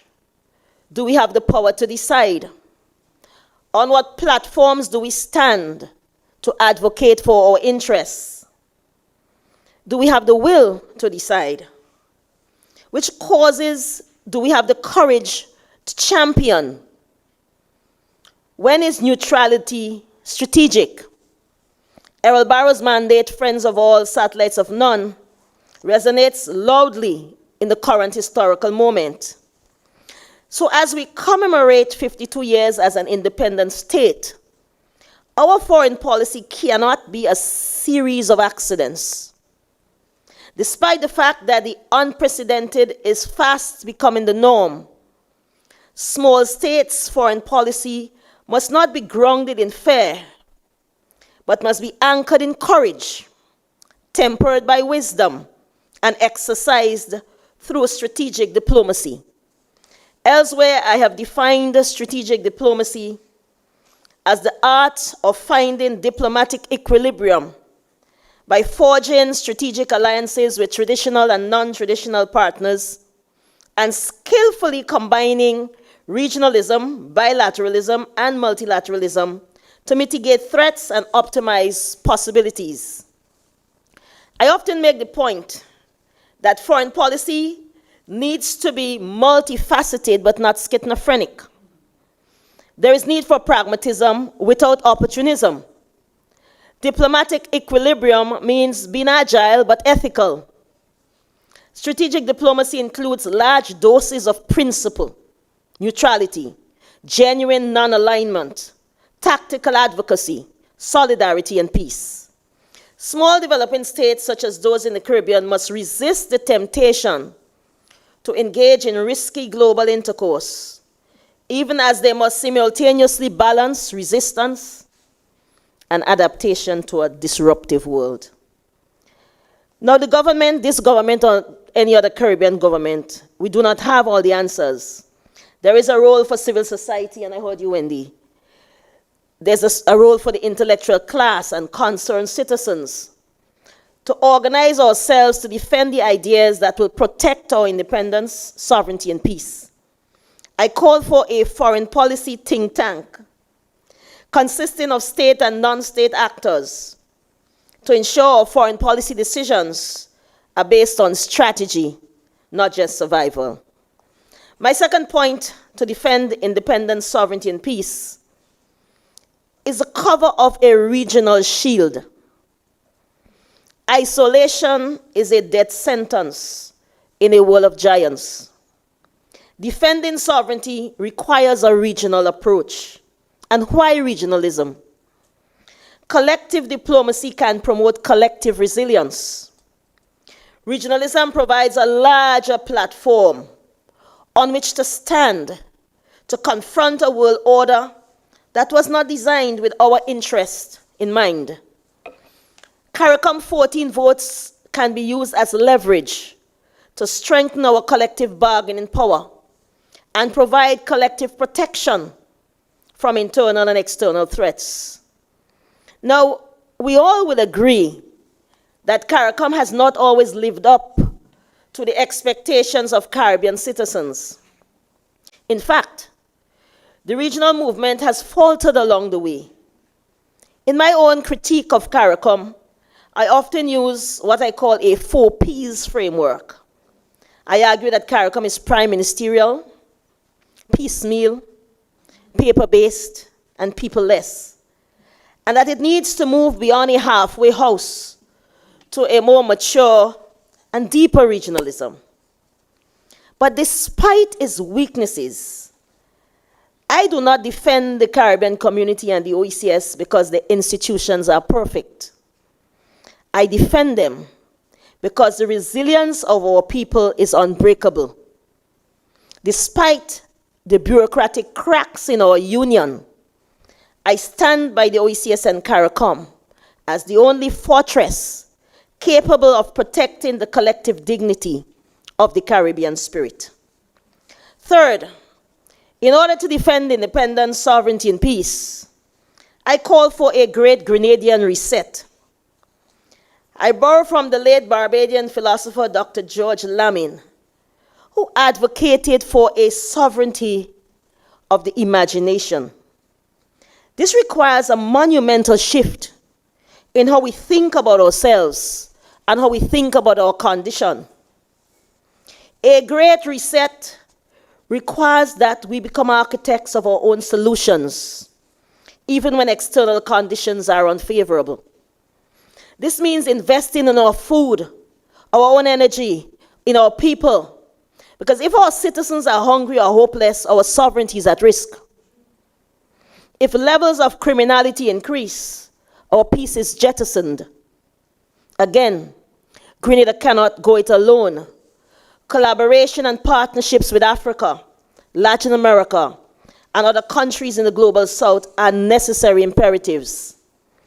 The Great Grenadian Reset demands a revolutionary approach to education, designed to break chains of ignorance and unlock new pathways for development. As we celebrate 52 years as an independent nation, we need to unlearn and relearn our history. The creation of new knowledge has the potential to open new trade routes, facilitate people-to-people connectivity through travel and cultural and educational exchanges, and build bridges of hope between Africa and the Caribbean. These unprecedented times will push us to new frontiers for development. And Wendy, you did say this is an opportunity for us. As such, we must imagine new models of education for a new political economy that moves beyond shackles of dependency on Western aid. This is an urgent call for action. Finally, it is time to take stock of our covenant relationship with Grenada. and reimagine a new independence compact between the citizen and the state. I propose that the goal should be to lift the society from where we are now to a more spiritually grounded, humane, healthy, environmentally secure, and safe society where there is intergenerational well-being and genuine progress. The magnitude of the task requires a direct and consistent role for civil society organizations. I charge us, as members of the Grenada Coalition for the Zone of Peace, to build and strengthen a public education arm. What we are doing here this evening should be the beginning of what we'll continue to do. Grenada is small, but our dignity is massive. Our resources may be finite, but our sovereignty is non-negotiable. Let us stand tall, stand firm, and stand together. Happy Independence, Grenada. May we remain forever free, forever sovereign, and forever at peace. Let's walk in freedom, ever conscious of God, as we aspire, build, and advance as one people. And I thank you.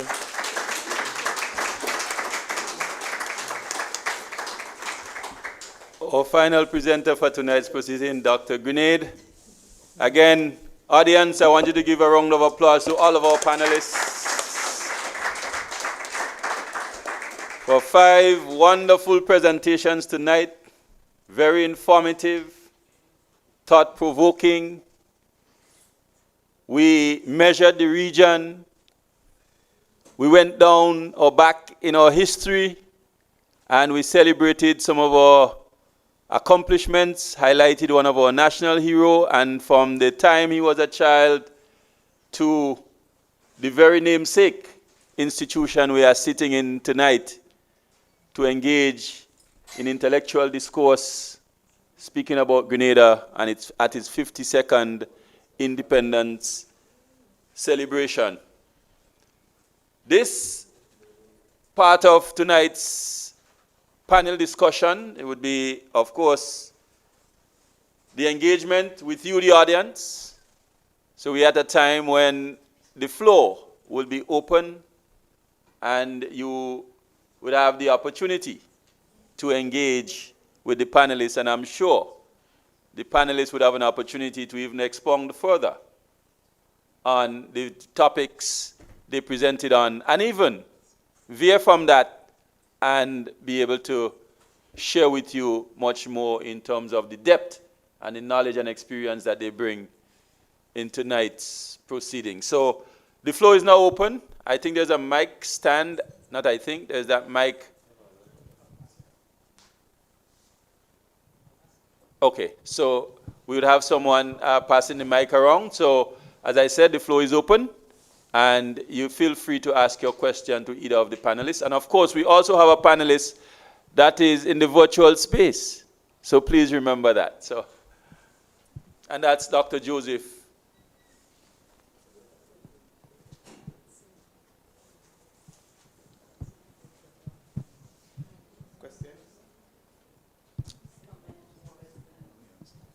Okay, we have one person.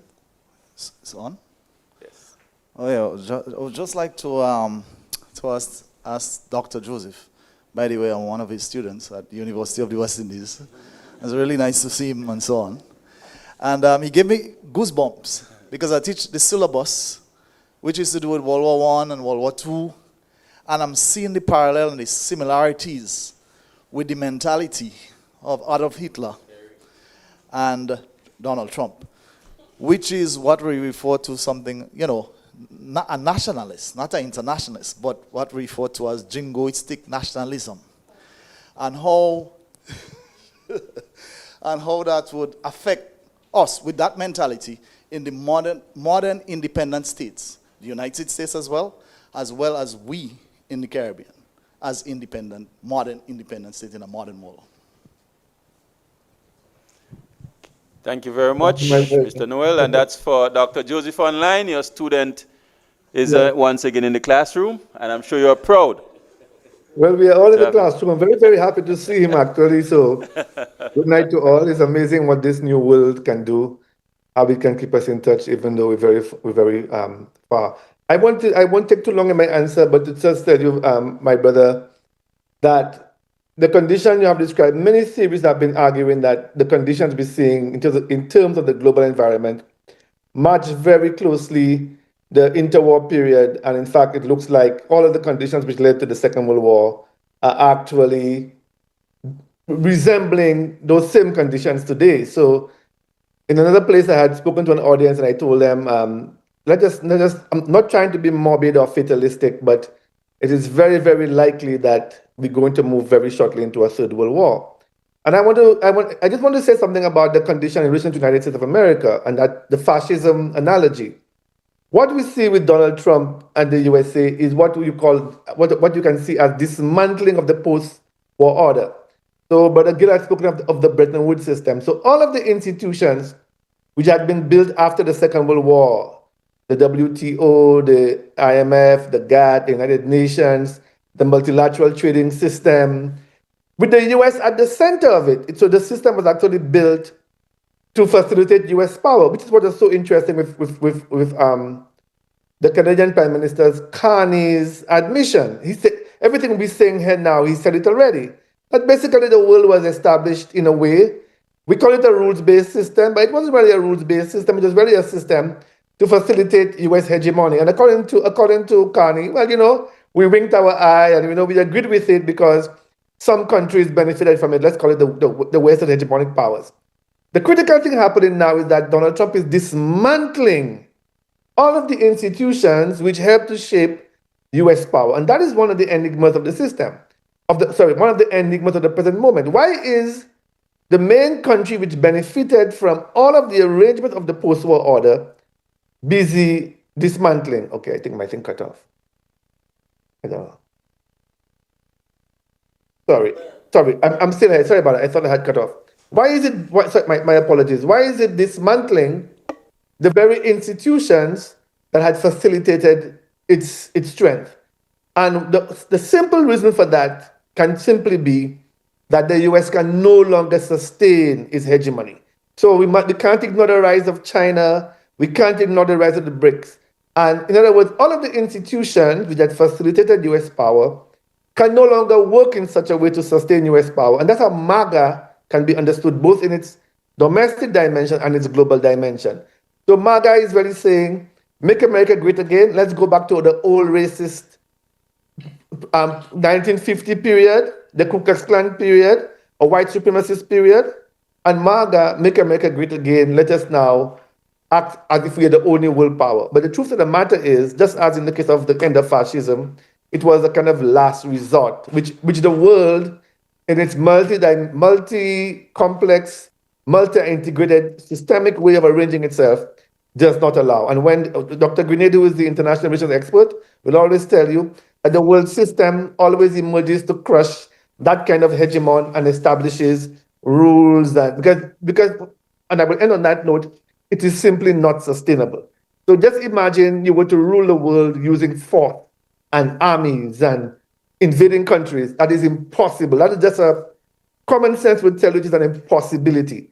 And the US is pretending that it can do that now. But the truth of the matter is it is impossible for any power, no matter how strong, to sustain a world order using force only. As Hitler found out, so will the USA find out. But the Third World War will tell us what the real story is. After that Third World War happens, if we're still alive, at the other end, we will see a new world order emerging.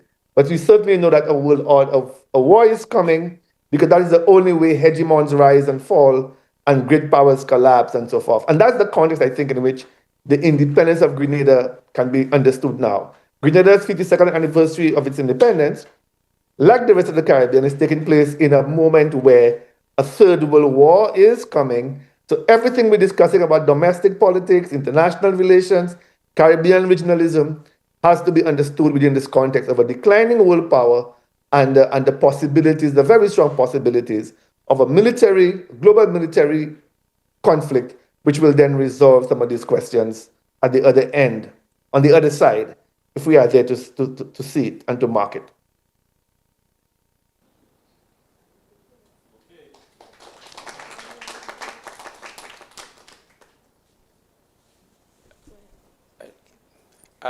Just before you ask your question, when you are asking, before you ask the question, just say who you are and ask the question, please. Thank you. Good evening. My name is Alicia Gordon, and I am a student of St. Joseph's Convent, St. George. This question is directed to Miss Wendy Crawford, and this is a part 1 of the question. So, you mentioned party interest. Do you believe that we are losing the true meaning of independence to a culture of just partying and celebration? Does this lack of depth stop the youth from developing real patriotism? And how do we bring the focus back to the actual defense of our sovereignty?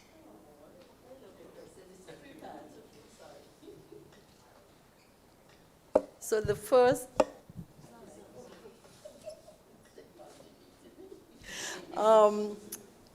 your first question was, it's 3, right? The first, just give me the first one. When we talk about, you mentioned party interest. A party interest above national interest. Do you believe that we're losing the true meaning of independence to just a culture of partying and celebration? Okay. When I said party, I was referring to political party. But it's okay. It's a good question. It's a very, very good question. I don't think we're losing the true meaning of independence. I want us to see independence as a process and not a one-time event. When we got our declaration in 1974, that is the beginning of a very long process. Many countries are hundreds of years of independence, and they have not reached that level of independence that we conceptualize independence to be. So I do not want you to see independence as a one-off, one-time, that independence was declared, and therefore we are independent to do anything that we want to do. It's a process. So we would have received political independence, meaning that we can make decisions ourselves, so that in the process we can, over the years, work towards economic independence. And it does not mean that we depend everything on ourselves, but we have the right to have trading partners and our own international relations, etc. So independence is a process. We're very young as an independent state. We're almost like infants as an independent state, which means we have a very far way to go. Remember, we need food security. We have, all of our people still are not able to access tertiary education. So we do have a very far way to go. So this is just the beginning. So see it as a process, a very long process. It's gradual. There'll be times that things are going to look very grim, as it's looking now, but do not lose hope. We are moving forward. All right? Your second question? Anybody want to add to this? Okay, second. The second part. Does this lack of depth stop the youth from developing real patriotism? The lack of? Depth. You mean lack of understanding of what Yes. it means? I think young people is the future. And we could never give up hope. As we give up hope on young people, it means we have given up the idea of achieving independence. So what we do today is really for the generations to come. What Marisho and everybody else who worked so hard in the past was able to create what we have today. So it is a continuous process, and the youth, I think one of the things that the young people, we need to develop, as I was saying, our social and civic responsibility, because there was a time when we knew all that was going on internationally. We had very good knowledge about the global situation. We were actively participating in the development of our country. So we have to get back to that, because we cannot depend on outsiders to do it. This is what the global situation is teaching us. That we have this food security, we have to work on that. Our education, look at the threat to our students even going to Cuba and other places to study. If we agree, for example, to go along with that, I'm not saying request, it's a demand. And if we look to go along with that, what is going to happen to our country? So we have to begin to look inwards, look and see how we can develop our people, what we need to do, because that is, as you can see, how the world is pulling in different directions. All right? So we never give up hope. It's the responsibility of the young people. It's your generation to take it from where we left off. We took it from where others left off. And you had a third? Well, you basically answered the last part. In the process, okay, but thank like when I meant part one, you. I had, that was, what I was saying was part one, and then. Oh, okay. All right, thank you. Good night to everyone. My name is Megan Alexander. I am a student of St. Joseph's Convent. So part two to our question, because you were on the topic, is do you think the action of choosing a government, the persons who are supposed to protect our sovereignty and our political affairs, has become more about popularity and entertainment rather than what's best for our nation's political affairs and protection? Wow, what a question. I know. Thank you very much for your question. The panelists are shuffling and they're I know.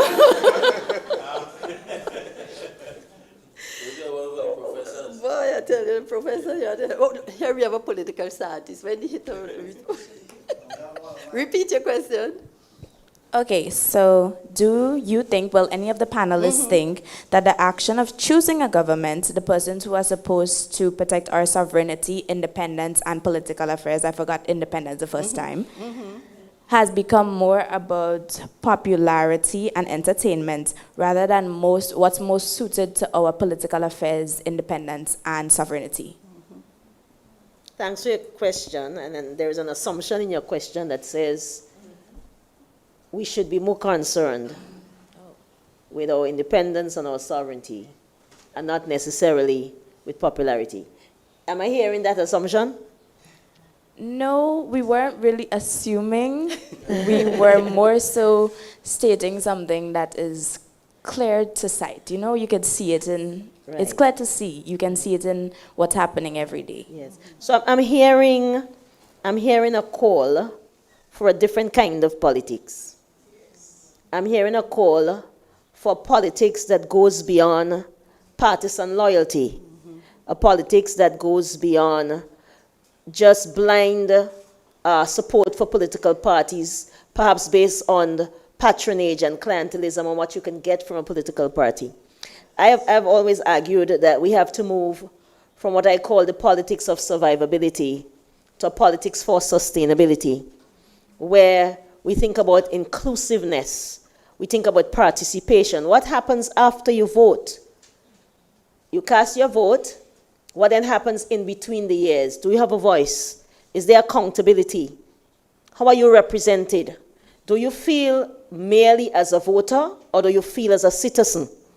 And a new kind of politics would shift the narrative from constructing Grenadians as mere voters to seeing us as citizens with rights, with obligations, locating the citizen in the discussions about independence and nationhood and sovereignty and freedom. Because at the end of the day, you're not just voting because you want, perhaps to get some benefit, but you're voting because your vote is a means by which you participate as a citizen so that we can have what I like to call intergenerational well-being. So your vote is not something that you can just sell. People struggled hard so that we can have the right to vote. And in exercising that right, you have to ask, why am I voting? What citizen am I? And what does this country deserve of us as we vote? I hope I've answered your question. Can I just add something? If I may Mr. just Chair? add, oh yeah, go ahead. Sorry, I'm sorry if I continue, Brother Gill. I think the young student is actually also talking about from the parties and how the candidates are sold. So she's lamenting the loss of ideology, the loss of serious debate, and the way our campaigns are now like big parties, and the packaging of candidates without substance. That was one of the importations from the West. So if you take somebody like the T.A. Mari show that we're celebrating here, we would have seen his newspaper. We have his idea on apartheid in South Africa. We would know his stance on the British trade union movement, his critique of colonialism. So when T.A. Marisho mounts a party or is involved in the West Indies Federal Labour Party, he's not coming there because he put on a suit and somebody put powder on his face and somebody wrote a speech for him, which is what I think the young generation is faced with. The packaged, empty politician without. So while Dr. Grenadian is correct in putting the responsibility on the voter to be more discerning and to ask the questions and to make the demands that she raised, we are also, and the young student is also asking that we put pressure on the political institutions, the political parties themselves, to combat, in other words, to come with substance and to place less emphasis on external packaging.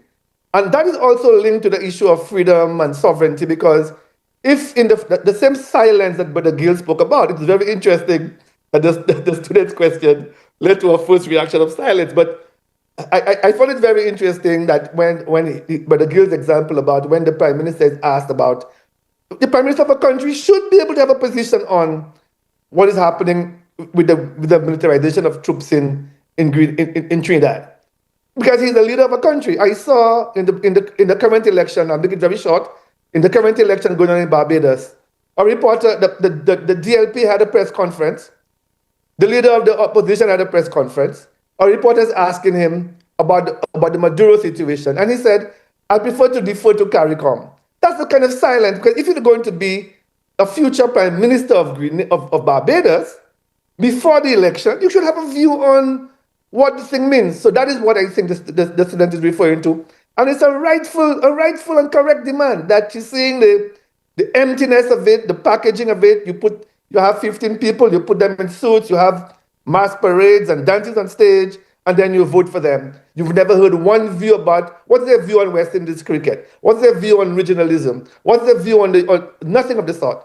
And whilst we have to make those demands, they have to also understand that era of what I call the neoliberal period, where even our trade unionists, before they would write on issues and talk about labor issues in the USA, talk about labor issues we don't even have that anymore. We just have people who are packaging themselves and selling themselves. It even happens at student elections too. Down to the TAMCC student elections, you have the same thing, because they're copying no substance, no issue of what it is that you elected me for as president and so forth. And we have to put a stop to that as we demand we make greater demands on our leaders. And I think it's a very important question that has to be taken seriously. Thank you very much, Dr. Grenade and Dr. Joseph. Mr. Gill would like to respond to the student as well. Yeah, I think it would be a hard act to follow Dr. Joseph, but that's where I was going. And just to make 2 points, though, to bring it down in a manner of speaking in common language, I think the question is a powerful question, in the sense also too that in this first past the post system, where you have 15 candidates, when you vote for a parliamentary representative for a particular constituency, are you voting for someone to be a minister of government? Can they really manage a ministry or lead a ministry because they win a seat based on their popularity in a constituency?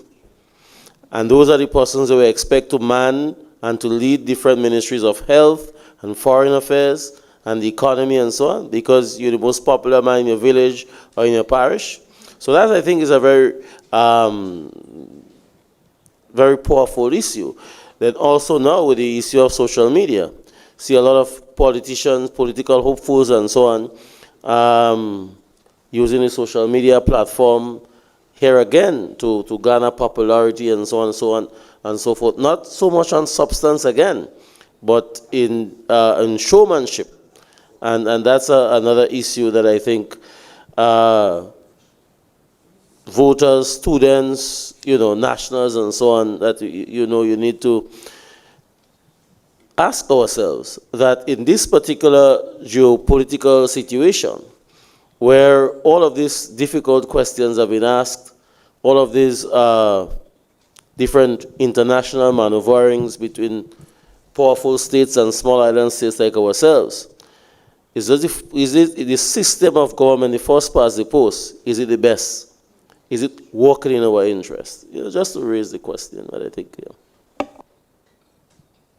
you very much, Mr. Gill, contributing to the response. Of course, this is about the intellectual discourse, and the TMRSO Community College is so pleased to be part of this conversation tonight. For you young minds who are coming here to share your views, and you have our panelists all ready and prepared. Doctors are here responding to you, and I am very, very delighted to be here and be part of this. And any other question in the audience for panelists? Yes. Good night, everyone. My name is Shiris Alexander. I'm a student from TMRSU Community College in the Tourism and Hospitality Department. And my question is directed to Dr. Grenade. What do you think the Caribbean's response should be to what some view as political and economic bullying by the United States? Thanks for your question. As I said in my presentation, a regional approach always becomes a more strategic approach. Because if Grenada has to navigate the pressure from the United States on its own, it's in a more difficult position than if it is doing it through the OECS and CARICOM, where you come together. CARICOM countries, for example, have 14 votes in the international system. And when you have a collective foreign policy, you have a greater voice in the international system. So it becomes difficult, but the hegemons, they know how to pick countries off one against the other, and when they do that, we become more vulnerable. So we have to be wary of that, and we have to know that even if regionalism is not perfect, even if alliances with other like minds in the global south that may not be perfect, we have to find ways to cooperate, integrate, and what Terry Marisho said, educate, agitate, integrate. The collective becomes important, yeah? Thank you very much, Dr. Grenade, and thank you very much, student, for your question. This question would be our last question for the night, and after that we have another important act to do before we leave tonight. So could you please ask your question quickly? Good night. My name is Peter Noel, and my question is for Dr. Marijo. The question is, do you think there are any lessons the Caribbean should learn from the collapse of the West Indies Federation when considering current external pressures on CARICOM?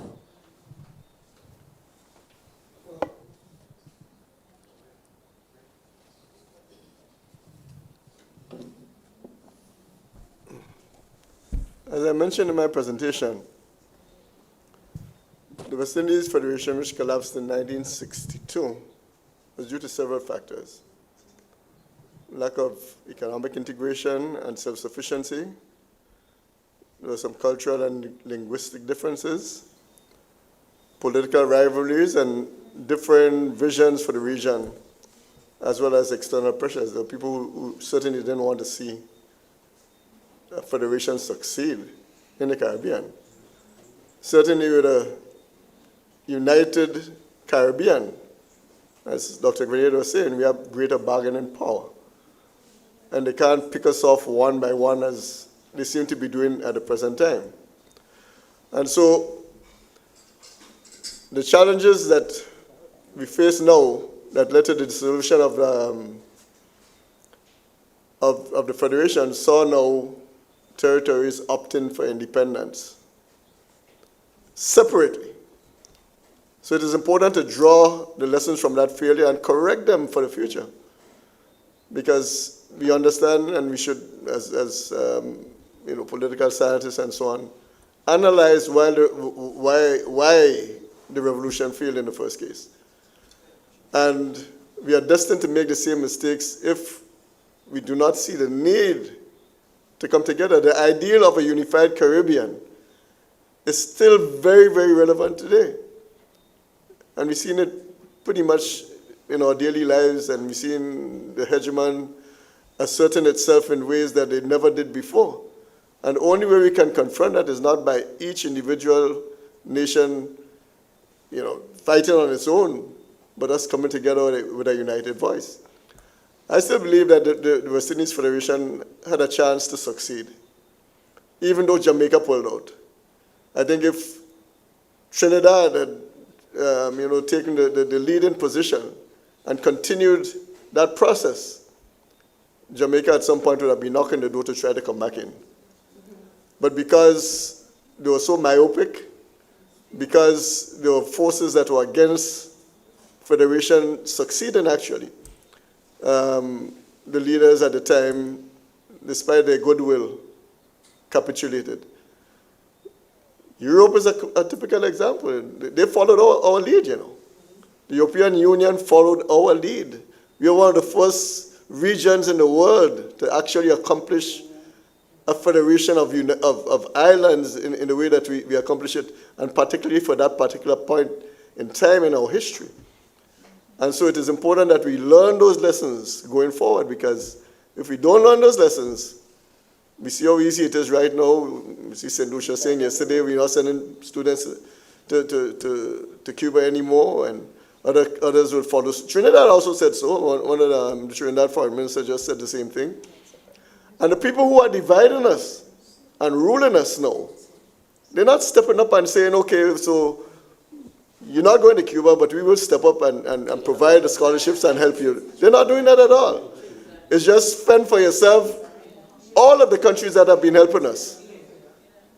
Cuba, over 40 years. Venezuela has provided significant assistance to the Caribbean.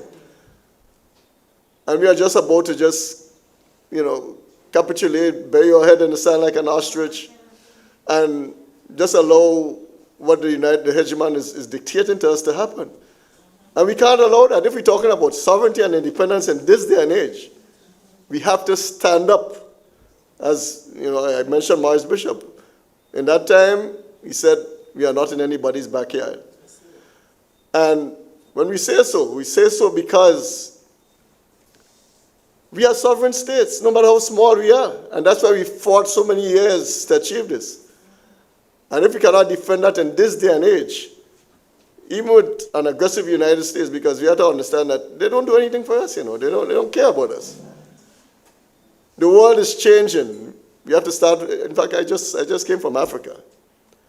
And let me tell you, don't believe anything that they tell you about Africa. Don't think that Africa is this impoverished country that when you look, you just see tribes and you see people killing each other and that kind of thing. It's not like that at all. We have to diversify our relationships. We can't allow the United States to dictate us. We live right now in a multipolar world, not a unipolar world anymore. And we have to go outside there and we have to start diversifying our relationships. We have to get rid of the IMF and the World Bank. All they are concerned about is imposing heavy interest on us, so you never even get out of the interest, but just to pay back the debt. A country like China has been helping us in ways that no other country has helped us. And these are the countries that we need to stand up with and defend our relationships with them.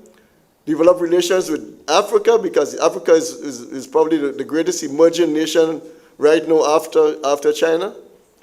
And we have to continue to defend that sovereignty and independence that we have today, irrespective of the consequences. Just as how Marisho's voice his legacy is that leading voice in Caribbean affairs that towered over many others of the time, and Grenada played a pivotal role in the formation of that West Indies Federation. Today, our voice can still be added, just as Maurice Bishop championed that cause, for the West Indies to be West Indian, for the Caribbean to be Caribbean. And only until and unless we have leaders with the intestinal fortitude and who are willing to stand up and defend that independence, then we're not going anywhere. We're not going anywhere at all. We have to defend that sovereignty, that independence, now and in the future. Thank you very much for your response. Thank you very much for your question. We are now at the point where we would like to, that's this part of the panel discussion that we want to make a handover, a very significant one. I would like to call Dr. Wendy Grenade, the chair of our college council and the head of our institution, also Dr. Marva Bowie-Neptune, and Dr. Marisho, the grandson of Theophilus Albert Marisho, to just step to the front, please.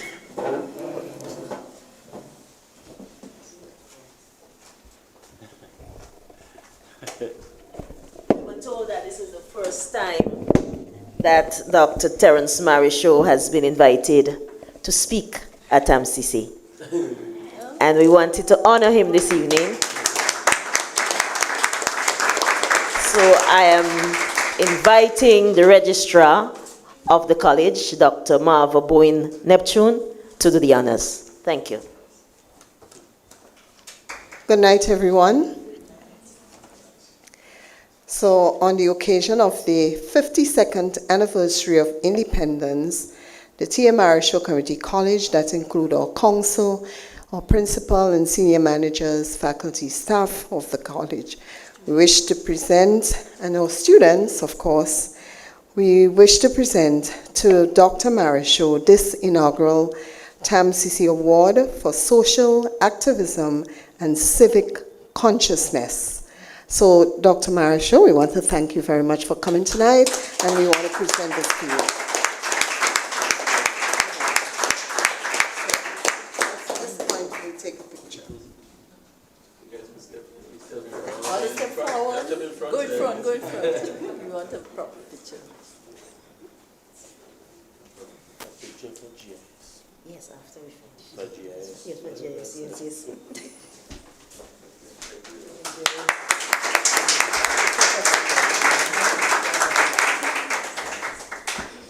Let me just say that I'm thankful and humbled and honored with this presentation. Something very unexpected. I never expected this. And let me say, in the legacy of my grandfather, whom I had the pleasure of knowing while he was alive. I was a little boy. I was going to what was called Tisha Bland School at the time, at the Gospel Hall downstairs there. And I visited him regularly. I mean, there was a motive to visit him as well, because he was a very hard smoker. And so there was a shop nearby where he'd send me and buy cigarettes. And I was thrilled to do that always, because whenever I bought the cigarettes, the change would be mine. So I look forward to that. But let me say thank you very much. I think his ideas are more relevant today than ever before. I think the struggles that he undertook has paved the way for where we are today, because it was done in a very difficult time. Today we have many more intellectuals. We have many more people. As look at this distinguished set of people on the panel who are today, again, blazing the trail when it comes to educating Grenadians and keeping Grenadian pride high. And, you know, all of this is because of the legacy of those who came before us and whose example we need to follow. Because if there's one country that we love, is Grenada. I can't see myself living anywhere else but here, and that's why I live in Grenada. I have had all kinds of opportunities to live abroad. In fact, I once held a Grenadian, a United States green card, which I don't hold anymore. Because this is where I want to live, and I would dedicate my life, as I've done before, until the end of my days, to seeing Grenada independent and sovereign. Thank you very much.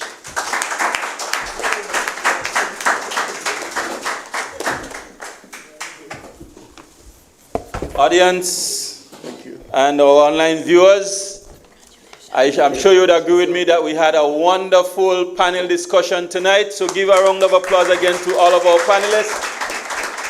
Panelists, thank you very much for taking the time to be with us here at the Theophilus Albert Marischal Community College. Again, to engage in the intellectual discourse on the 52nd anniversary of our independence. I would like to first recognize some persons, of course, for making all of this possible. For planning all of this, let's give a round of applause to Dr. Neptune, again, for putting all of this thing together. And again, for all of our members of the TAMCC family who actually came together, our IT department, and of course, we have Mikey live with us. We'd like to thank you again for coming on board.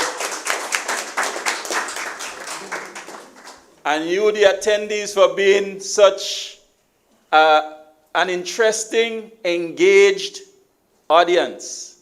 The students, wow. A round of applause for our students.